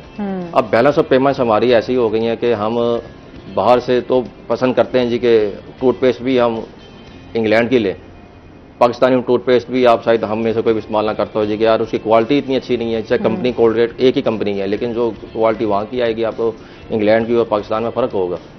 तो पाकिस्तान की क्वालिटी जो बनाई जाती है वो लोकल लेवल पर उसी अखराजात को मद्देनजर रख के बनाई जाती है। इस वक्त इंडस्ट्री के अखराजात बहुत ज़्यादा है, हम इंटरनेशनल मार्केट को कम्पीट नहीं कर पा रहे। बात करें रिसेंटली तो अब तो इंडस्ट्रीज जो हैं वो बंद हो रही हैं, अब तो बिल्कुल ही वो कहते हैं ना हालात आपके मजीद ख़राब हो रहे हैं, लोग जो है वो बेरोजगार ज़्यादा हो जाएंगे। इस तरह जाहिर सी बात है हुकूमत को चाहिए कि एक्सपोर्ट सेक्टर जो हमारा है ना कम से कम उसको रिलीफ दे। अब एक्सपोर्ट सेक्टर हमारे टेक्सटाइल था, अगर कॉटन जिनर थे, उसको भी उन्होंने टैक्स की मद में इतना ज़्यादा ले आए हैं कि जी वो जो कॉटन जिनिंग जो पाकिस्तान में दुनिया में तीसरे और 5वें लेवल पे होती थी वो अब समझ ले आखिरी लेवल पे चली गई है। तो कम से कम अपनी कॉटन की जो प्रोडक्ट है इसको तो बचा लें। हुकूमत को चाहिए कि अभी भी होश के नाखुन लें और एक रिसर्च इदारे बनाए जाएँ, कॉटन को हम रिसर्च करें। एक्सपोर्ट क्वालिटी जो हमारी जो एक्सपोर्ट होती है ऐसी चीज़ें ऐसे ही है। हमने कभी वैसे अपनी एक्सपोर्ट की तरफ तो तवज्जो दी ही नहीं है माशाल्लाह से, हमने हमेशा इंपोर्ट की तरफ ही गए हैं। और फिर अगर जिस तरह बात की जाती है अभी भी हम देखते हैं सुनते हैं, हुकूमत हमारी बात करती है जी पाकिस्तानी जो हमारी यहाँ पर चीज़ें बन रही हैं उनको प्रमोट और वाकई करना चाहिए, ये कोई बुरी बात नहीं है, बट मैं कहती हूँ फिर क्वालिटी का मेयार भी उतना रखना चाहिए आपको कि फिर आपकी ये चीज़ें जो है वो बेहतर हो सकें और फिर आपको इंपोर्ट करने की ज़रूरत ही ना पड़े। यहाँ भी हमारी कैटेगरीज बना दी जाती हैं कि आपकी ये ए है, फिर A+ है, फिर आपकी B है, C है, फिर आपने उस तरह कैटेगरीज बना के आपने उन चीज़ों को दे दिया है, तो फिर लोग जो है वो ज़्यादा फिर यही कोशिश करते हैं कि जी इम्पोर्टेड चीज़ों को ही आप वैल्यू करें। महंगे में तो वो सस्ती भी आती हैं। और दूसरे नंबर पर पाकिस्तान में हमारी जो इंडस्ट्री है वो फिर अब आपकी बिजली देख लें। आप अगर 2 AC घर में चला रहे हैं तो आपका कम से कम 80,000 से 1 लाख रुपए बिल है। जी जी बिल तो और ना ही पूछ रहे हैं अल्लाह। और बिजली का बिल आप देना ना कमर तोड़ दिए बिजली के बिलों ने। ऐसे ही। इसमें इतने टैक्सेस हैं, फिर उसके बाद फ्यूल प्राइस एडजस्टमेंट्स हैं। लेकिन इस बार हुकूमत ने एक अच्छा कदम लिया है। उन्होंने जो चोरी के जो बिजली की चोरी हो रही है इसको रोकने के लिए कि जी डिवाइड करते हैं, सूबों को अलग अलग कर एक कॉस्ट सेंटर बना रहे हैं कि हर सूबा अपनी बिजली का हिसाब अलग रखेगा। अच्छा। और उसका ये फायदा होगा जी कि पंजाब में जो बिजली की शरह एक चोरी की कम है बनिस्बत बाकी सूबों के, तो पंजाब को कुछ तो रिलीफ मिलेगा। इस वक्त तो हम बिजली के बिल पूरे पाकिस्तान पे हम सारा कॉस्ट जो है हमारे पे तकसीम होकर आ रही है पंजाब के ऊपर। और हम देखने में तो सुनने में यही आता है जी कि बाकी सूबे हैं वो एक महरूमी का शिकार है। बेसिकली महरूमी हमारी अवाम के ऊपर भी इस तरह सच हम आवाज़ नहीं उठाते कि जी अल्हम्दुलिल्लाह जरा इधर सहूलतें हैं, लेकिन उस सहूलतों की हम कॉस्ट क्या दे रहे हैं वो हम पूरे पाकिस्तान की कॉस्ट पे कर रहे हैं बिजली के ऊपर। वही बात आ रही है ना, टैक्स के हवाले से ठीक है, टैक्स हमारे लिए अहम भी है हमारे मुल्क की मईशत को बेहतर करने में, लेकिन बात यह है कि उन लोगों को सामने आना चाहिए जो लोग कमा रहे हैं, बहुत ज़्यादा कमा रहे हैं। जो गरीब बेचारे उनको तो मत पीसें, उनके लिए तो आसानियाँ करें। ये हमारे लिए बड़ा मुश्किल एक टास्क भी है इस टाइम हुकूमत के लिए भी। अच्छा, इस पर मजीद भी बात करते हैं। अच्छा, जिस तरह स्पोर्ट्स के हवाले से भी अगर हम बात करें, इस टाइम आप क्या समझते हैं मौजूदा हुकूमत जो है वो स्पोर्ट्स के हवाले से क्या काम कर रही है? देखिए, हमारा महकमा कोई भी हुकूमत अभी तो हमारी जो हुकूमत है आपको पता है वो इलेक्शंस के लिए आई थी, तो वो उस तरीके की नहीं है, इलेक्टेबल्स नहीं है जो इलेक्ट होके आए हों। और तो ये तो ऑफिस होल्डर्स हैं, तो लेकिन फिर भी बेहतर है जिस तरीके से हमारा महकमा चल रहा था, क्योंकि जो डिपार्टमेंट्स हैं ना ये ऑटोमेटिकली ये खुद ही काम करते हैं। रियासत जो है वो चलती रहती है, सिस्टम जो भी है रियासत अपने सिस्टम के तहत चलती है, हमारी अपनी इस्टेब्लिशमेंट होती है, वो काम कर रही होती है मुतवातर। कोई भी हुकूमत आए, ये डिपेंड करता है कि हमारा जो सरबराह है उसका विजन क्या है, तो उस विजन की झलक आपको डिपार्टमेंट्स में नज़र आती है।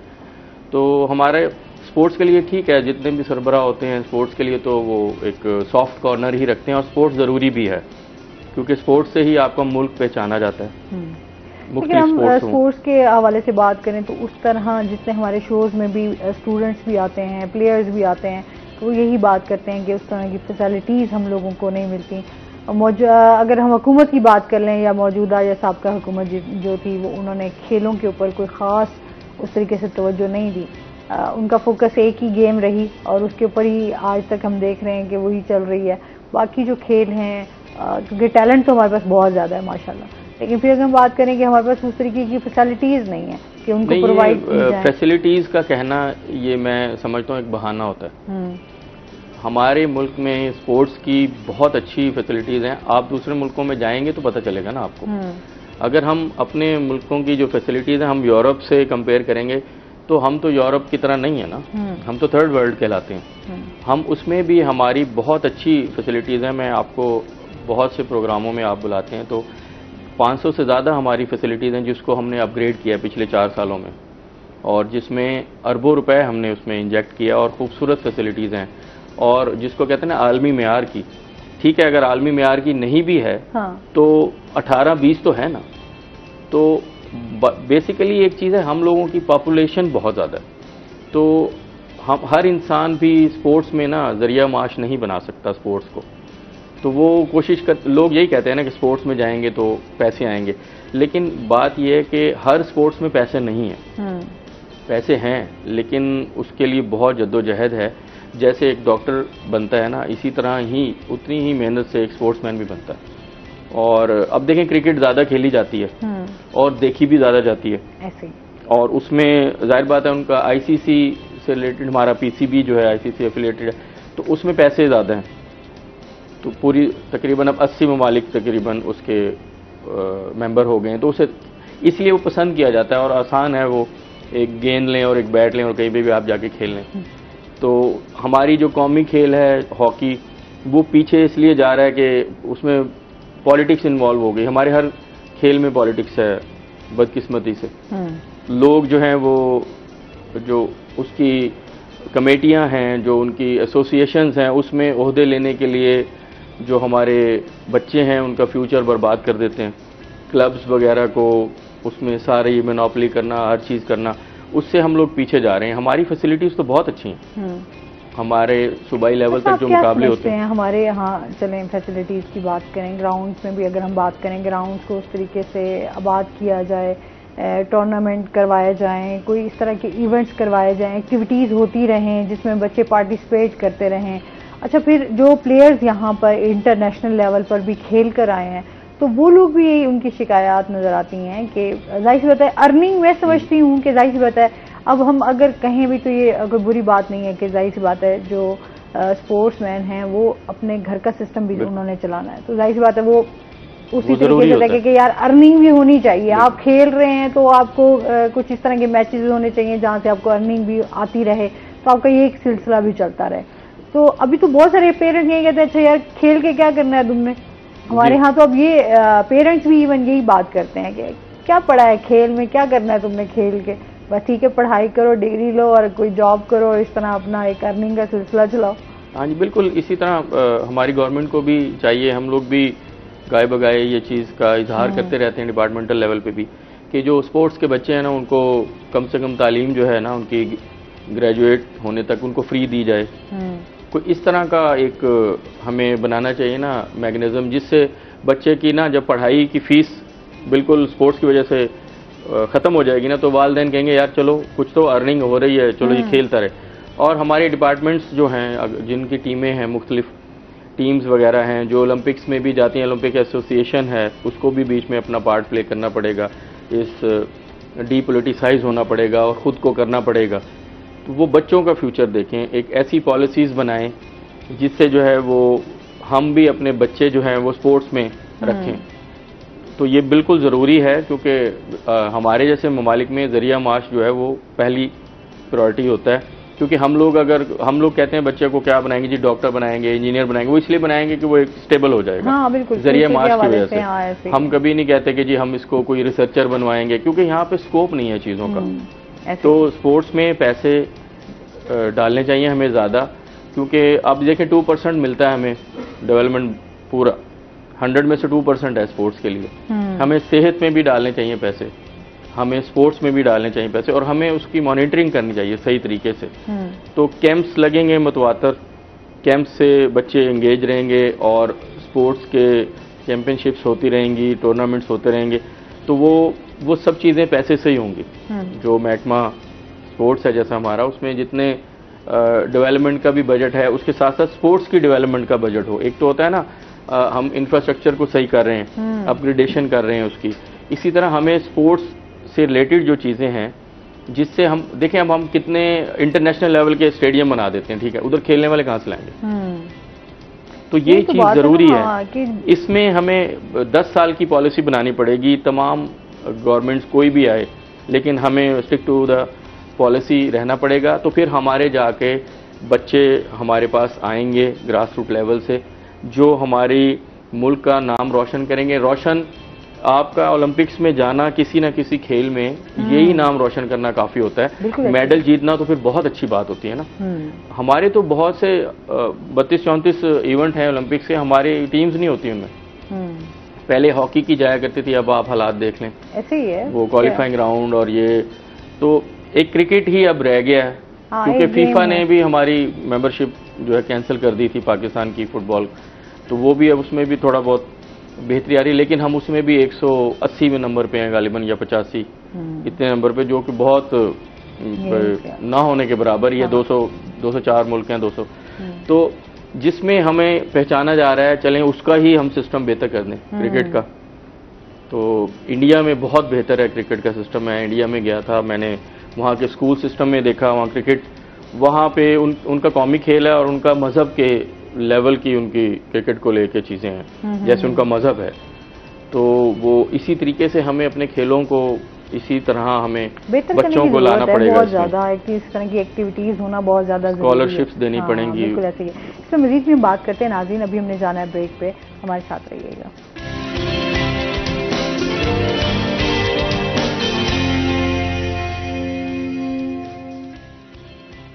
वेलकम बैक नाजरीन, रोही एटन में आपको खुश आमदीद कहते हैं। अच्छा जी, टैक्स के हवाले से बात हो रही थी। अच्छा, आप क्या समझते हैं जितने भी अभी टैक्स के हवाले से जो है वो क्या टारगेट्स दिए गए हैं, थोड़ा सा इस हवाले से भी बताएं। और जो लोग टैक्स से दूर भागते हैं, ज़रा शॉर्टकट ढूंढते हैं, उनके लिए बताएं कि उनको टैक्स की तरफ जो है वो कैसे लाया जाए। मैडम, ये तो एक स्कूल लेवल पे आपके सब्जेक्ट होना चाहिए टैक्स। बच्चे को पहले दिन से ही आप जिम्मेदारी बताएं कि आपकी कौम के लिए क्या जिम्मेदारी है, आपने फलाई काम करने हैं और जो गवर्नमेंट के फलाई काम है आपके टैक्स से ही होने हैं।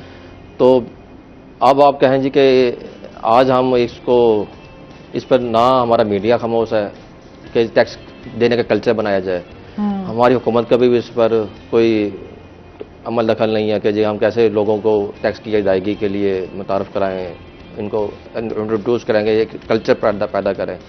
फेडरल बोर्ड ऑफ रेवेन्यू भी इस सिलसिले में कुछ नहीं कर रहा। एक टैक्स का वकील ही है जो लोगों को बताता है कि आपके लिए जी ये मुसीबत बन जाएगी, ये आपके लिए प्रॉब्लम्स हो जाएंगे, आपको जब नोटिस आएगा तो फिर आपके लिए अपनी प्रॉपर्टियां बेचनी पड़ जाएंगी, आप प्रॉपर टैक्स दें। कानून हमारे सख्त हैं, ऐसा नहीं है कि कवानीन नहीं है, कवानीन हमारे बहुत सख्त हैं, लेकिन उनको आगाही देने वाला कोई नहीं है।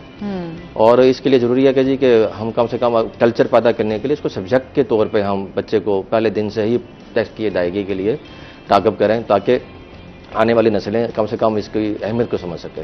सही। अच्छा, ये बताएं टैक्स चोरी वैसे कैसे होता है? मैडम, टैक्स चोरी भी ऐसे समझ लें कि टैक्स चोरी नहीं होता। हाँ। टैक्स के सिस्टम में कुछ लूप होल्स होते हैं जिसको वो इस्तेमाल करते हैं।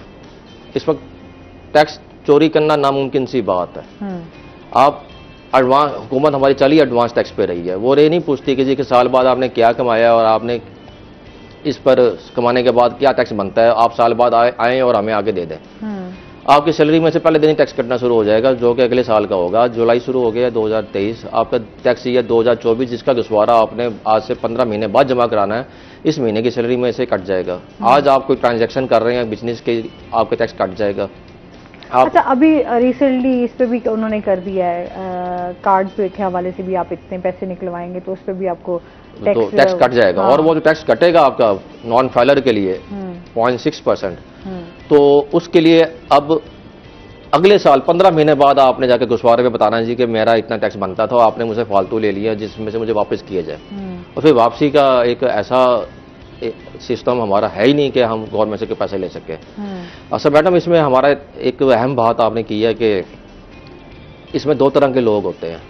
एक वो जो नॉन फाइलर ऐसे हैं जिसने गुस्वारा जमा कराना था वो नहीं जमा कराता, और एक नॉन फाइलर वो है जिसके ऊपर FBR की तरफ से हमारा इनकम टैक्स ऑर्डिनेंस कहता ही नहीं कि जी आपने टैक्स जमा कराना है। अब एक गरीब आदमी है जिसने जमा पूंजी पूरी फैमिली की मिलाकर एक बैंक में उन्होंने जमा करा दिया, और अगर वो जाता है वो 50,000 से ऊपर पैसा निकलवाता है तो उस पर टैक्स क्यों लगे? 4 आदमी 10 कमाने वाले हैं, वो सारे मिलकर एक महीने में अगर एक अकाउंट में पैसे जमा कराते हैं और प्रॉपर्टी लेने जाते हैं और 10 लाख 20 लाख निकलवाते हैं, वो कई सालों बाद का उनकी इन्वेस्टमेंट है, एक सेविंग्स है उनकी, तो उसको क्यों टैक्स दें? इसके लिए 10th शेड्यूल है हमारा FBR का, इनकम टैक्स ऑर्डिनेंस का। वो कहता है जी कि आप इसके लिए अप्लाई करेंगे कमिश्नर को। अगर आप प्रॉपर्टी लेने गए हैं और आप समझते हैं जी कि आपको गुस्वारा जमा कराने की रिक्वायरमेंट जो कानून में दी गई है हमारे सेक्शन में, उस पर आप पूरे नहीं आते, आप गरीब है, तो उसको भी उन्होंने रियायत दी हुई है, जम्पशंस है उनके लिए। लेकिन उसको लेना पिछले कई सालों से कानून मौजूद है, लेकिन आज तक आपने नहीं सुना होगा जी कि कोई गया हो प्रॉपर्टी लेने। आप प्रॉपर्टी लेने जाएंगे, एलबीएस सबसे बड़ा क्या होता है, वो ट्राउट बैथ है, वो आपसे 2000 रुपये लेंगे और आपको कहें जी कि हम अभी आपको फाइलर करते हैं। फाइलर करने के बाद वो आपको इस नेटवर्क में ले आए हैं, आपकी रिक्वायरमेंट ही नहीं है, आप एक जो इसकी मिनिमम थ्रेश होल्ड है एक गुस्वारा जमा कराने के, आप उसमें फॉल ही नहीं करते, तो आप क्यों गुस्वारा जमा करा रहे हैं? उसके लिए मैकेनिज्म है कि आप जो रिश्तेदार साहब बैठे हैं वहाँ प्रॉपर्टियों वाले, आप उसको एप्लीकेशन देंगे, रिश्तेदार साहब वो एप्लीकेशन अपने कमिश्नर को भेजेगा हमारे FBR के, और अगर वो 30 दिन में जवाब नहीं देता कमिश्नर पूछने के लिए जी कि क्या मैं एक गुस्वारा जमा कराने के लिए अहल भी हूँ, क्या मेरा कानून मुझे क्या मुझे उस कानून में आता हूँ कि मैं गुस्वारा जमा कराऊँ, और अगर मैं उस 30 दिन में कमिश्नर जवाब नहीं देगा तो रिश्तेदार मुझसे एडवांस टैक्स प्रॉपर्टी पर बैंक जो हो गया मुझसे विद होल्डिंग टैक्स नहीं लेगा। ये हमारा कानून है। लेकिन FBR ने इस रियायत को कानून में जरूर है, लेकिन इसका मैकेनिज्म, इसके SOPs आज तक नहीं बताए। मुल्तान टैक्स बार ने पिछले साल लेटर लिखा और कई लेटर लिखे हैं FBR को कि ये अवाम की सहूलत के लिए आप इसके SOPs तो दे, तरीकेकार बताया जी कि मैंने कहाँ जाकर किसको एप्लीकेशन देनी है और वो किस तरह जाकर वो उसको जिसके पास अवेयरनेस ही नहीं है ना। ये लोग इस हवाले से भी देखें तो लोगों को समझ ही नहीं आती। अब ये देखें, अब लोगों को, बहुत सारे लोगों को ये भी पता कि गोशवारे हमने जमा कैसे कराने हैं या हमने जाना कैसे, गाइडलाइन जो है वो किस तरह तक। जिसके पास देखें, जिसके घर दाने हैं ना, उसके कमले भी से आने हैं।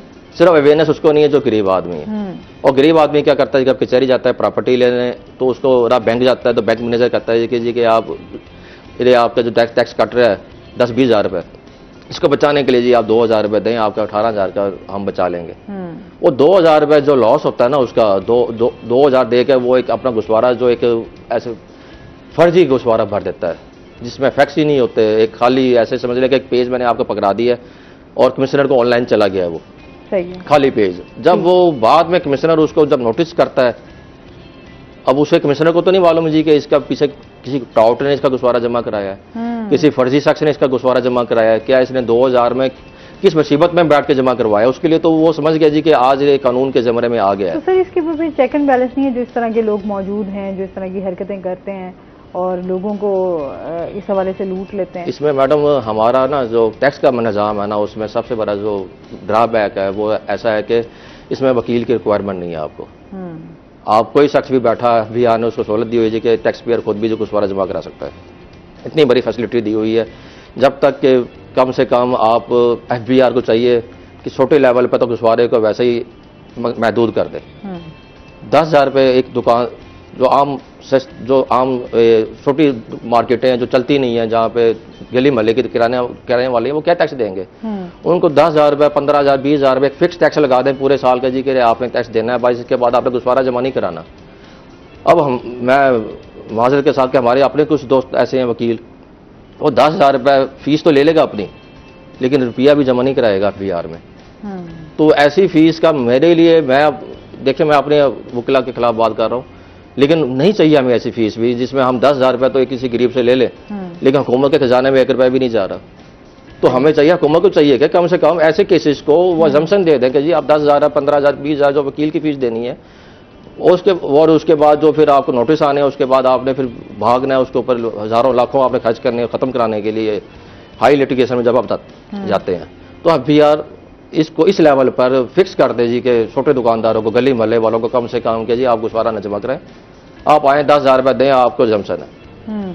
तो इस तरह के काम होने चाहिए। और दूसरे नंबर पर ये जो टॉट माफी है, इसको खत्म करने के लिए कम से कम वो कंडीशन लगा दें जी कि इस लिमिट से ऊपर अगर आमदनी होगी तो उसको एक अच्छा वकील मसलन सारे अच्छे वकील ही हैं, टैक्स पेयर की मर्जी किसको चुनता है वो, लेकिन लाजमी कर दे जी कि वकील के जरिए जाए और वकीलों की फीसों को भी एक उसके ऊपर भी चेक एंड बैलेंस हो कि आपने इससे ज़्यादा फीस नहीं लेनी।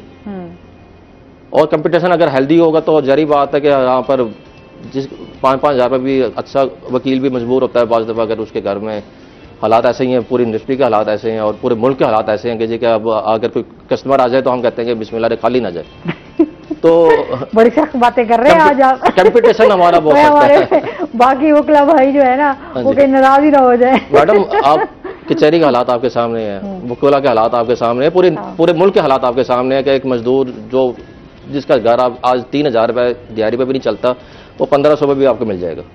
तो मजबूरी में रे देखें रे आपके ना आपका इस्तेसाल सबका ही हो रहा है, हालात ऐसे हो गए हैं। तो जाहिर सी बात है ना, जिस तरह हम बात कर रहे थे कि अब आपकी जो लाइफस्टाइल आपने जो अपने, मैं समझती हूँ जो मिडिल क्लास फैमिली है ना वो बहुत ज़्यादा इसमें पिसी गई है।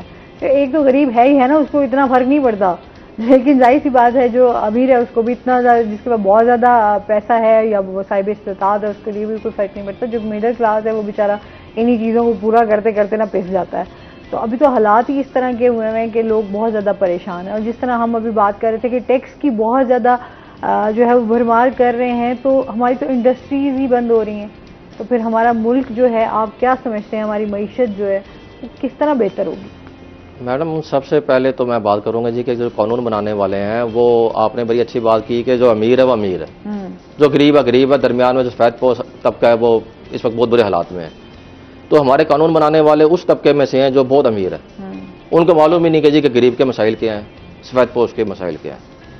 कम से कम हमारे जो कानून बनाने वाले लोग हैं उनमें हमारी नुमाइंदगी होनी चाहिए, टैक्स बार की नुमाइंदगी होनी चाहिए, चैम्बर ऑफ कॉमर्स की नुमाइंदगी होनी चाहिए। कानून बनाते हुए पूरी दुनिया में एक नया टैक्स लगाते हुए इन सब से मुशावरत की जाती है, इनको अपना लिया जाता है कि डिस्कशन के अंदर जी कि हम नया टैक्स लगाने जा रहे हैं, इसकी इंप्लीमेंटेशन क्या होगी। आप एक नया कारोबार करने लगते हैं तो आप 10 साल की फिजिबिलिटी बना के बैंक को देते हैं, बैंक फिर लोन देता है, और आप एक ऐसा टैक्स लगा रहे हैं जिसको आपको पता ही नहीं है कि गरीब के ऊपर क्या इंपैक्ट होगा, जिसकी आपने फिजिबिलिटी नहीं बनाई, जिसके ऊपर आपने किसी इकोनॉमिक्स दान से आपने किसी एक मसावट नहीं की। सिर्फ आप बैठे हैं ऊपर असेंबली में, आपको IMF का एक आता है ऑर्डर के जी कि आपने इतनी वसूली करनी है और आप एक नया टैक्स लगा देते हैं। इस बार सेल टैक्स में इन्होंने मार्च के अंदर 17% से 18 की है, और सबसे बड़ा जो इन्होंने एक पेनलाइज करने के लिए बेसिकली एक सेक्शन इन्होंने मुतारफ कराया था सेल टैक्स में कि जो लोग नॉन रजिस्टर्ड है सेल टैक्स में उनको फर्दर एक थोड़ा सा ना बोझ दिया जाए। 2015 के करीब आया था, उस वक्त था 1%, उसको 2 किया, 3 किया, इस साल माशाल्लाह उसको 4% कर दिया। अब देखें 18% सेल टैक्स वैसे वो दे रहा है, उससे चार्ज करेगा, 4% उसको एक्स्ट्रा कॉस्ट बननी है, और उस 4% की एक्स्ट्रा कॉस्ट के साथ वो 22% जब टैक्स देगा तो उसने तो गरीब को ये चार्ज करना है। और फिर हमारा इनकम टैक्स का सबसे बड़ा अलमिया ये है कि आप टैक्स चाहे आप 200% बढ़ा दें, इंडस्ट्री नहीं देती, आपकी अवाम दे रही है, कंज्यूमर दे रहा है। बिल्कुल ऐसे ही है। आवाम कोई हर जगह जो है ना, इनकम का मतलब क्या है, इनकम का मतलब क्या है कि आपकी इनकम क्या हुई है। मैं साल बाद बैठूं और साल बाद अपना एक हिसाब कैलकुलेशन करके बताऊं जी कि मुझे 2 अरब मुनाफा हुआ, मिसाल दे रहा हूं एक इंडस्ट्री की, उस 2 अरब में से मैंने 30%, 35%, 40% टैक्स दे दिए, वो मैंने अपनी इनकम में से देना है। मैं क्या करता हूं, मैंने अपना 2 अरब का मुनाफा सोच लिया, जो टैक्स देना है वो भी मैंने एडवांस कैलकुलेट कर लिया, और मैं जो अपनी प्रोडक्ट की कॉस्ट लगाऊंगा वो टैक्स शामिल करके करूंगा। तो हुकूमत को चाहिए कि कम से कम जो हमारा मार्केट में प्राइसेस कंट्रोल सिस्टम है उसको मजबूत करें। बिल्कुल, इस पे मजीद भी हम बात करते हैं। नाज़रीन, अभी हमने जाना ब्रेक पे, हमारे साथ रहिएगा।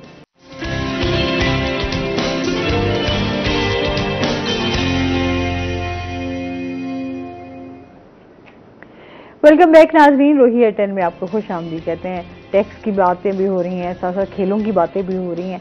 अच्छा, खेलों के हवाले से आप क्या समझते हैं, किस तरह बेहतरी लाई जा सकती है, मज़ीद इसको बेहतर किया जा सकता है ताकि इसकी तरफ ज़्यादा तवज्जो दी जाए, क्योंकि ये भी मेरे ख्याल में हमारी मईशत में एक बेहतरीन रोल प्ले करते हैं। देखें, हमें सोचना पड़ेगा कि जो स्पोर्ट्स है ना, वो किसी भी मुल्क के लिए उतनी ही ज़रूरी है जितनी उस मुल्क के लिए फौज ज़रूरी होती है। ये इतना बड़ा हथियार है जो स्पोर्ट्स है, क्योंकि आप किसी भी मुल्क में जाके झंडा सिर्फ खेलों के ज़रिए ही लहरा सकते हैं, वरना आपकी फौज जाके वहाँ लहरा नहीं सकती, उसके लिए जंग करनी पड़ेगी। अच्छा, आजकल के जैसे बच्चे हैं ना, उनमें हम देखते हैं वैसे तो माशाल्लाह बहुत ज़हीन हैं आजकल के हम बच्चों को देखें, लेकिन अगर उस दूसरी तरफ देखें तो हमारे जो बच्चे हैं वो उनका जो एनर्जी लेवल है वो उस तरीके से नहीं है। फिर और बहुत सारे बच्चे जो हैं मेंटली भी और उनके अंदर वो कॉन्फिडेंट नहीं है जिस तरह होना चाहिए। तो ये भी बड़ा लेज़ी और थोड़े बहुत इस तरह खुद को लेथार्जिक महसूस करना और इस तरह ये चीज़, क्योंकि हमारे तालीमी इदारों में भी तो अब उस तरह खेलों में पार्टिसिपेट नहीं किया जाता, खेल होते ही नहीं है, ग्राउंड ही नहीं है, तालीमी इदारों में बहुत कम। आप नहीं, तालीमी इदारों में नहीं है, उधर देखें, उसका मैं पहले भी आपसे कह चुका हूँ कि ये जो प्राइवेट स्कूल है ना, इनकी जो हमने भरमार की हुई है और एक डिसबैलेंसिंग है हमारे गवर्नमेंट और प्राइवेट एजुकेशन इदारों में। सबसे पहले हमें इसे सही करना पड़ेगा। कोई भी आप कोठी लें किराए पे और वहाँ एक एजुकेशन सिस्टम, साथ उसके आप किसी भी बाहर के मुल्क का नाम लिख दें, लोग कहेंगे यार बहुत बड़ा स्कूल है। वहाँ ग्राउंड ना हो, वो मेरे लिए ज़ीरो स्कूल है, क्योंकि बच्चे की जो जहनी नशोनुमा है ना, वो उसकी जिस्मानी नशोनुमा से जो है वो बिल्कुल अटैच होती है। अब गैजेट्स हैं, हम बच्चों को दे देते हैं, तो बच्चा अगर सोफे पे बैठा मोबाइल ही खेल रहा है, वो उस बच्चे का मुकाबला ही नहीं कर सकता जो बच्चा ग्राउंड में खेल रहा है, जिसको 100-150 लोग उसे देख रहे हैं। उसमें वो कॉन्फिडेंस नहीं आएगा। जो सोफे पे बच्चा है ना, तो वो हेल्दी भी नहीं होगा। जबकि बच्चा कसरत है ना, आप फिटनेस के लिए बच्चों को स्पोर्ट्स की तरफ ले आएँ, ना आप जरिया माश की वजह से लाएं। तो एक अच्छे, देखें, अच्छा जहन उसी जिस्म में होता है जो जिस्म फिट होता है, बहुत जो मजबूत होता है। तो ऐसे जहन का तो फायदा नहीं है ना कि आप ना चल सकें ना फिर सकें, या चलें फिरें तो थक जाएं।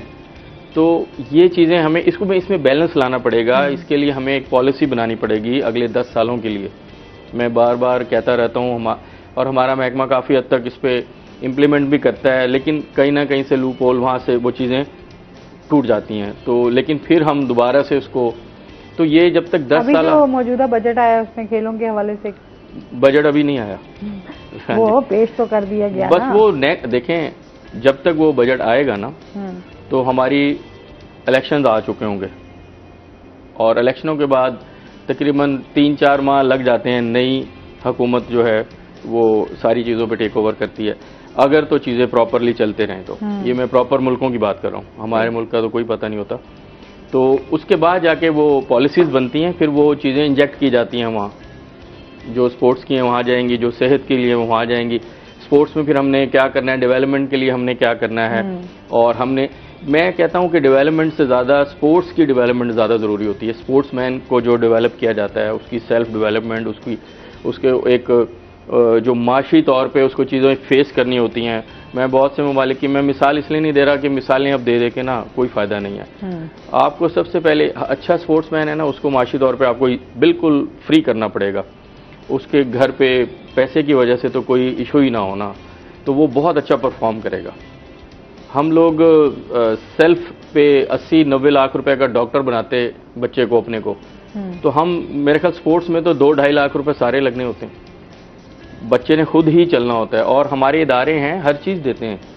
आप इस चीज़ मैं कभी भी नहीं, मैं उसको पॉजिटिव लेता हूँ। हमारा इदारा हर चीज़ देता है स्पोर्ट्स के लिए। बच्चे नहीं आते हैं सही क्योंकि बेहतरीन कोचेस की भी बड़ी ज़रूरत है। अगर आपके पास अच्छे कोचेस होंगे तो एक अच्छी टीम तैयार हो सकेगी, एक अच्छे प्लेयर होंगे जो खेल सकेंगे। आपका क्या ख्याल है कि अभी हमारे यहाँ तो कोचेस की भी बड़ी कमी है?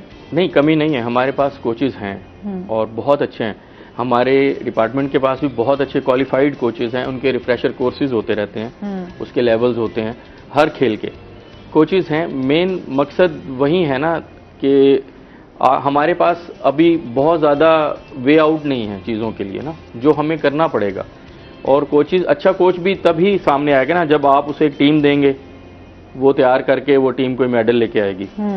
और ये ज़रूरी भी नहीं होता कि उसी कोच की टीम मेडल लेके आए। टीम का जाकर परफॉर्म करना और अपने मुल्क के झंडे के साथ वहाँ जाना, यही बहुत बड़ी फतह होती है। तो ये हम मेडल्स लाइन में तो बाद में आएंगे ना। आप जितना भी ओलंपिक्स पे आप देखेंगे ना, तो जब मेडल टेबल देखेंगे ना आप, उसी में आप देखेंगे वो ही मुल्क आगे हैं जो इकोनॉमिकल बेहतरीन है, इकोनॉमिक्स में भी, जो फौजी तौर पे भी बहुत मजबूत हैं, मींस के एटमी ताकतें हैं, और उनकी मेडल की जंग हो रही होती है ऊपर, और हम लोग उस लाइन में आते ही नहीं हैं। वो इसलिए नहीं आते कि हम लोगों ने उस पर हंगामी तौर पे कोई भी अभी तक काम नहीं किया। सही। तो इसको लेना बहुत ज़रूरी होगा ये, नहीं तो स्पोर्ट्स जो है वो फिर एक नाम की स्पोर्ट्स ही रह जाएगी। अब हमारे देखें, हमारा इदारा इतना काम करता है, लोगों को तो लगता है ना कि स्पोर्ट्स है ये तो ये ग्राउंड में बच्चे, नहीं, ऐसा नहीं होता। सारा साल देखें एडीपी स्कीम्स होती हैं, उसको हमने देखना होता है। हमारी जो गवर्नमेंट की स्टेट लैंड्स हैं वो इंक्रोचमेंट्स को हमने देखना होता है। एडिशनल डिप्टी कमिश्नर रेवेन्यू साहब के साथ मिलके हमें रिपोर्टें तैयार करनी होती है। तहसीलदार से हमें रिपोर्ट्स लेनी होती हैं। जहाँ पे स्टेट लैंड अवेलेबल होता है वो उसके लिए हमें स्कीम बना के भेजनी पड़ती है। हम पटवारियों का काम भी करते हैं। ये बहुत बड़ा एक नेटवर्क है जो स्पोर्ट्स, एक छोटा, ये बहुत बड़ी इंडस्ट्री है स्पोर्ट्स जो है, और ये इतनी बेहतरीन इंडस्ट्री है। आप इस इंडस्ट्री के अंदर रह के दुनिया भी देख सकते हैं। लेकिन बात वही आ जाती है ना कि भाई ये सब चीज़ें जो है वो हमारे बच्चों को भी मिले ना, ताकि हमारे बच्चे इससे मुस्तफीद भी हो सकें। और फिर चीज़ें मुआशरे में तभी बेहतरी आती है ना जब चीज़ों पे आप जो है आप कहीं आवाम को रिलीफ देंगे, फैसिलिटीज़ देंगे, तो वो भी कहीं पुरसुकून होके जो है ना वो चीज़ें। हम भी तो किसी के बच्चे थे ना, तो हम स्पोर्ट्स में आए ना, तो हमने इस्तिफादा हासिल किया है ना इस चीज़ से। मैं वकालत को फ्रीज करके मैं स्पोर्ट्स में आ गया कि क्योंकि मैं स्पोर्ट्स मैन था, मैं स्पोर्ट्स के लिए कुछ कर सकें। तो हम भी किसी के बच्चे थे ना, इसी तरह हमारे बच्चे भी हमारी जगह आगे पुर करेंगे ना, उसके लिए हमें उनको एक अच्छा प्लेटफॉर्म देना जरूरी है। और हमें इसके बारे में सोचना पड़ेगा, क्योंकि ये अब बहुत लेट हो जाएगा अगर अब ना आए। देखें बहुत मुश्किल हो गया है। चाहे हमारा इंसाफ का देख लें आप, उसको देख लें, वो 130 नंबर पे चला गया दुनिया में। और इंसाफ नहीं होगा, सजाएं नहीं होंगी, जजाएं नहीं होंगी तो माशरा बर्बाद हो जाता है। बिल्कुल ऐसी है, चीज़ों को बनाए बेहतरी की तरफ बनाए। बिल्कुल। अच्छा, जहाँ फैसिलिटीज़ की बात हो रही है, थोड़ा सा आपसे भी जान लेते हैं, टैक्स के हवाले से कोई रिलीफ भी मिला है आवाम को? थोड़ा सा इस हवाले से भी बताएं कि कोई टैक्स के हवाले से जितने भी हमारे यहाँ पर नाजरीन हैं वो देख रहे हैं, जो फाइलर हैं और उनको क्या फ़ायदा होगा, जो नॉन फाइलर हैं उनको कितना नुकसान होगा? देखें जी मैडम, इस वक्त तो मजाक बन गया है कि पाकिस्तान में 2 कौमें हैं, एक फाइलर एक नॉन फाइलर। बेसिकली जो फाइलर जितने बनने थे मैक्सिमम बन गए हैं। ठीक है। अब ज़बरदस्ती वाली बात है, अब हदफ पूरा करने के लिए आप IMF को फर्जी, आप घर में जो आपका चपरासी है उसको भी आप फाइलर बना के भेज दें। जितने भी आपके सरकारी मुलाजिम हैं, चाहे वो दर्जा 1 का है, चाहे वो 21वें स्केल का, उसको भी फाइलर बना के भेज दें। वो तो टैक्स कट रहा है उनका। ये तो सिर्फ हम भी तादाद पूरी कर रहे हैं। बाकी जो रिलीफ की बात की आपने बजट में, तो उस सेंस में मैं बात करूंगा जी कि अभी आया ही 4 महीने का बजट है, हुकूमत 4 महीने की रह गई है, फंड्स पता नहीं मिलते कि नहीं मिलते। सिर्फ इन्होंने अभी तो मिनी बजट भी आएगा। नंबर गेम्स इन्होंने पूरी कर दी हैं। और इस पर सबसे ज़्यादा जो उन्होंने गैर महसूस तरीके से, मसला महसूस नहीं उन्होंने कराया, नया टैक्स नहीं दिया, बज़ाहिर उन्होंने रिलीफ दिया है। आपको सेहत के लिए फंड्स दिए हैं, एग्रीकल्चर के लिए दिए हैं, उसके अलावा आपके स्पोर्ट्स के लिए फंड्स उन्होंने एलोकेट कर दिए हैं। नया उन्होंने टैक्स नहीं लगाया, लेकिन टेक्निकली उन्होंने कुछ ऐसे रेट बढ़ा दिए हैं कि वो कलेक्शन उससे ज़्यादा हो जाएगी। और इनडायरेक्ट टैक्स आपको जो आम गरीब आदमी है उसको बोझ पड़ेगा। बिल्कुल ऐसे। इस पर मुल्तान टैक्स बार हम उसके क्योंकि नुमाइंदे हैं, हमारे सदर मलिक खादम हुसैन मितला साहब हैं और हमारी जितनी भी टीम है उसमें बहुत काम कर रही है कि इसको हम कैसे हुकूमत को, और अल्हम्दुलिल्लाह हम पाकिस्तान में हमारी वाहिद बार है जो हुकूमत को बताती है लिख के। हमारा हर दूसरे तीसरे दिन और 5वें दिन एक लेटर जाता है कि जी आप ये काम इस तरह हमारी नुमाइंदगी हो जाए कि अवाम की नुमाइंदगी हो जाए। बेसिकली हम अवाम है। हमारे पास एक चौकीदार ने भी आना है, हमारे पास एक सबने आना है, 10,000 के मुलाजिम ने भी आना है। मसाइल ही बहुत है ना हमारे, तो छोटे छोटे मसाइल ही गिनते जाएं तो बहुत सारे। और हमारे पास गरीब आदमी ने भी आना है जिसने बताना है जी कि यार मेरे टैक्स कट रहा है, बैंक से क्यों कट रहा है। अच्छा जी, बहुत शुक्रिया आपका, आप हमारे शो का हिस्सा बने और काफ़ी अवेयरनेस भी हमारे व्यूअर्स तक पहुंची। आपका भी नवीन बहुत शुक्रिया, अच्छा लगा। स्पोर्ट्स के वाले से बात हुई। इसके साथ ही नाजरीन आज का शो यहीं पर ख़त्म हुआ। अपना बहुत सारा ख्याल रखिएगा, दुआओं में याद रखिएगा। इंशाल्लाह ज़िंदगी ने साथ दिया तो सुबह आपसे फिर मुलाकात होगी। अल्लाह हाफ़िज़।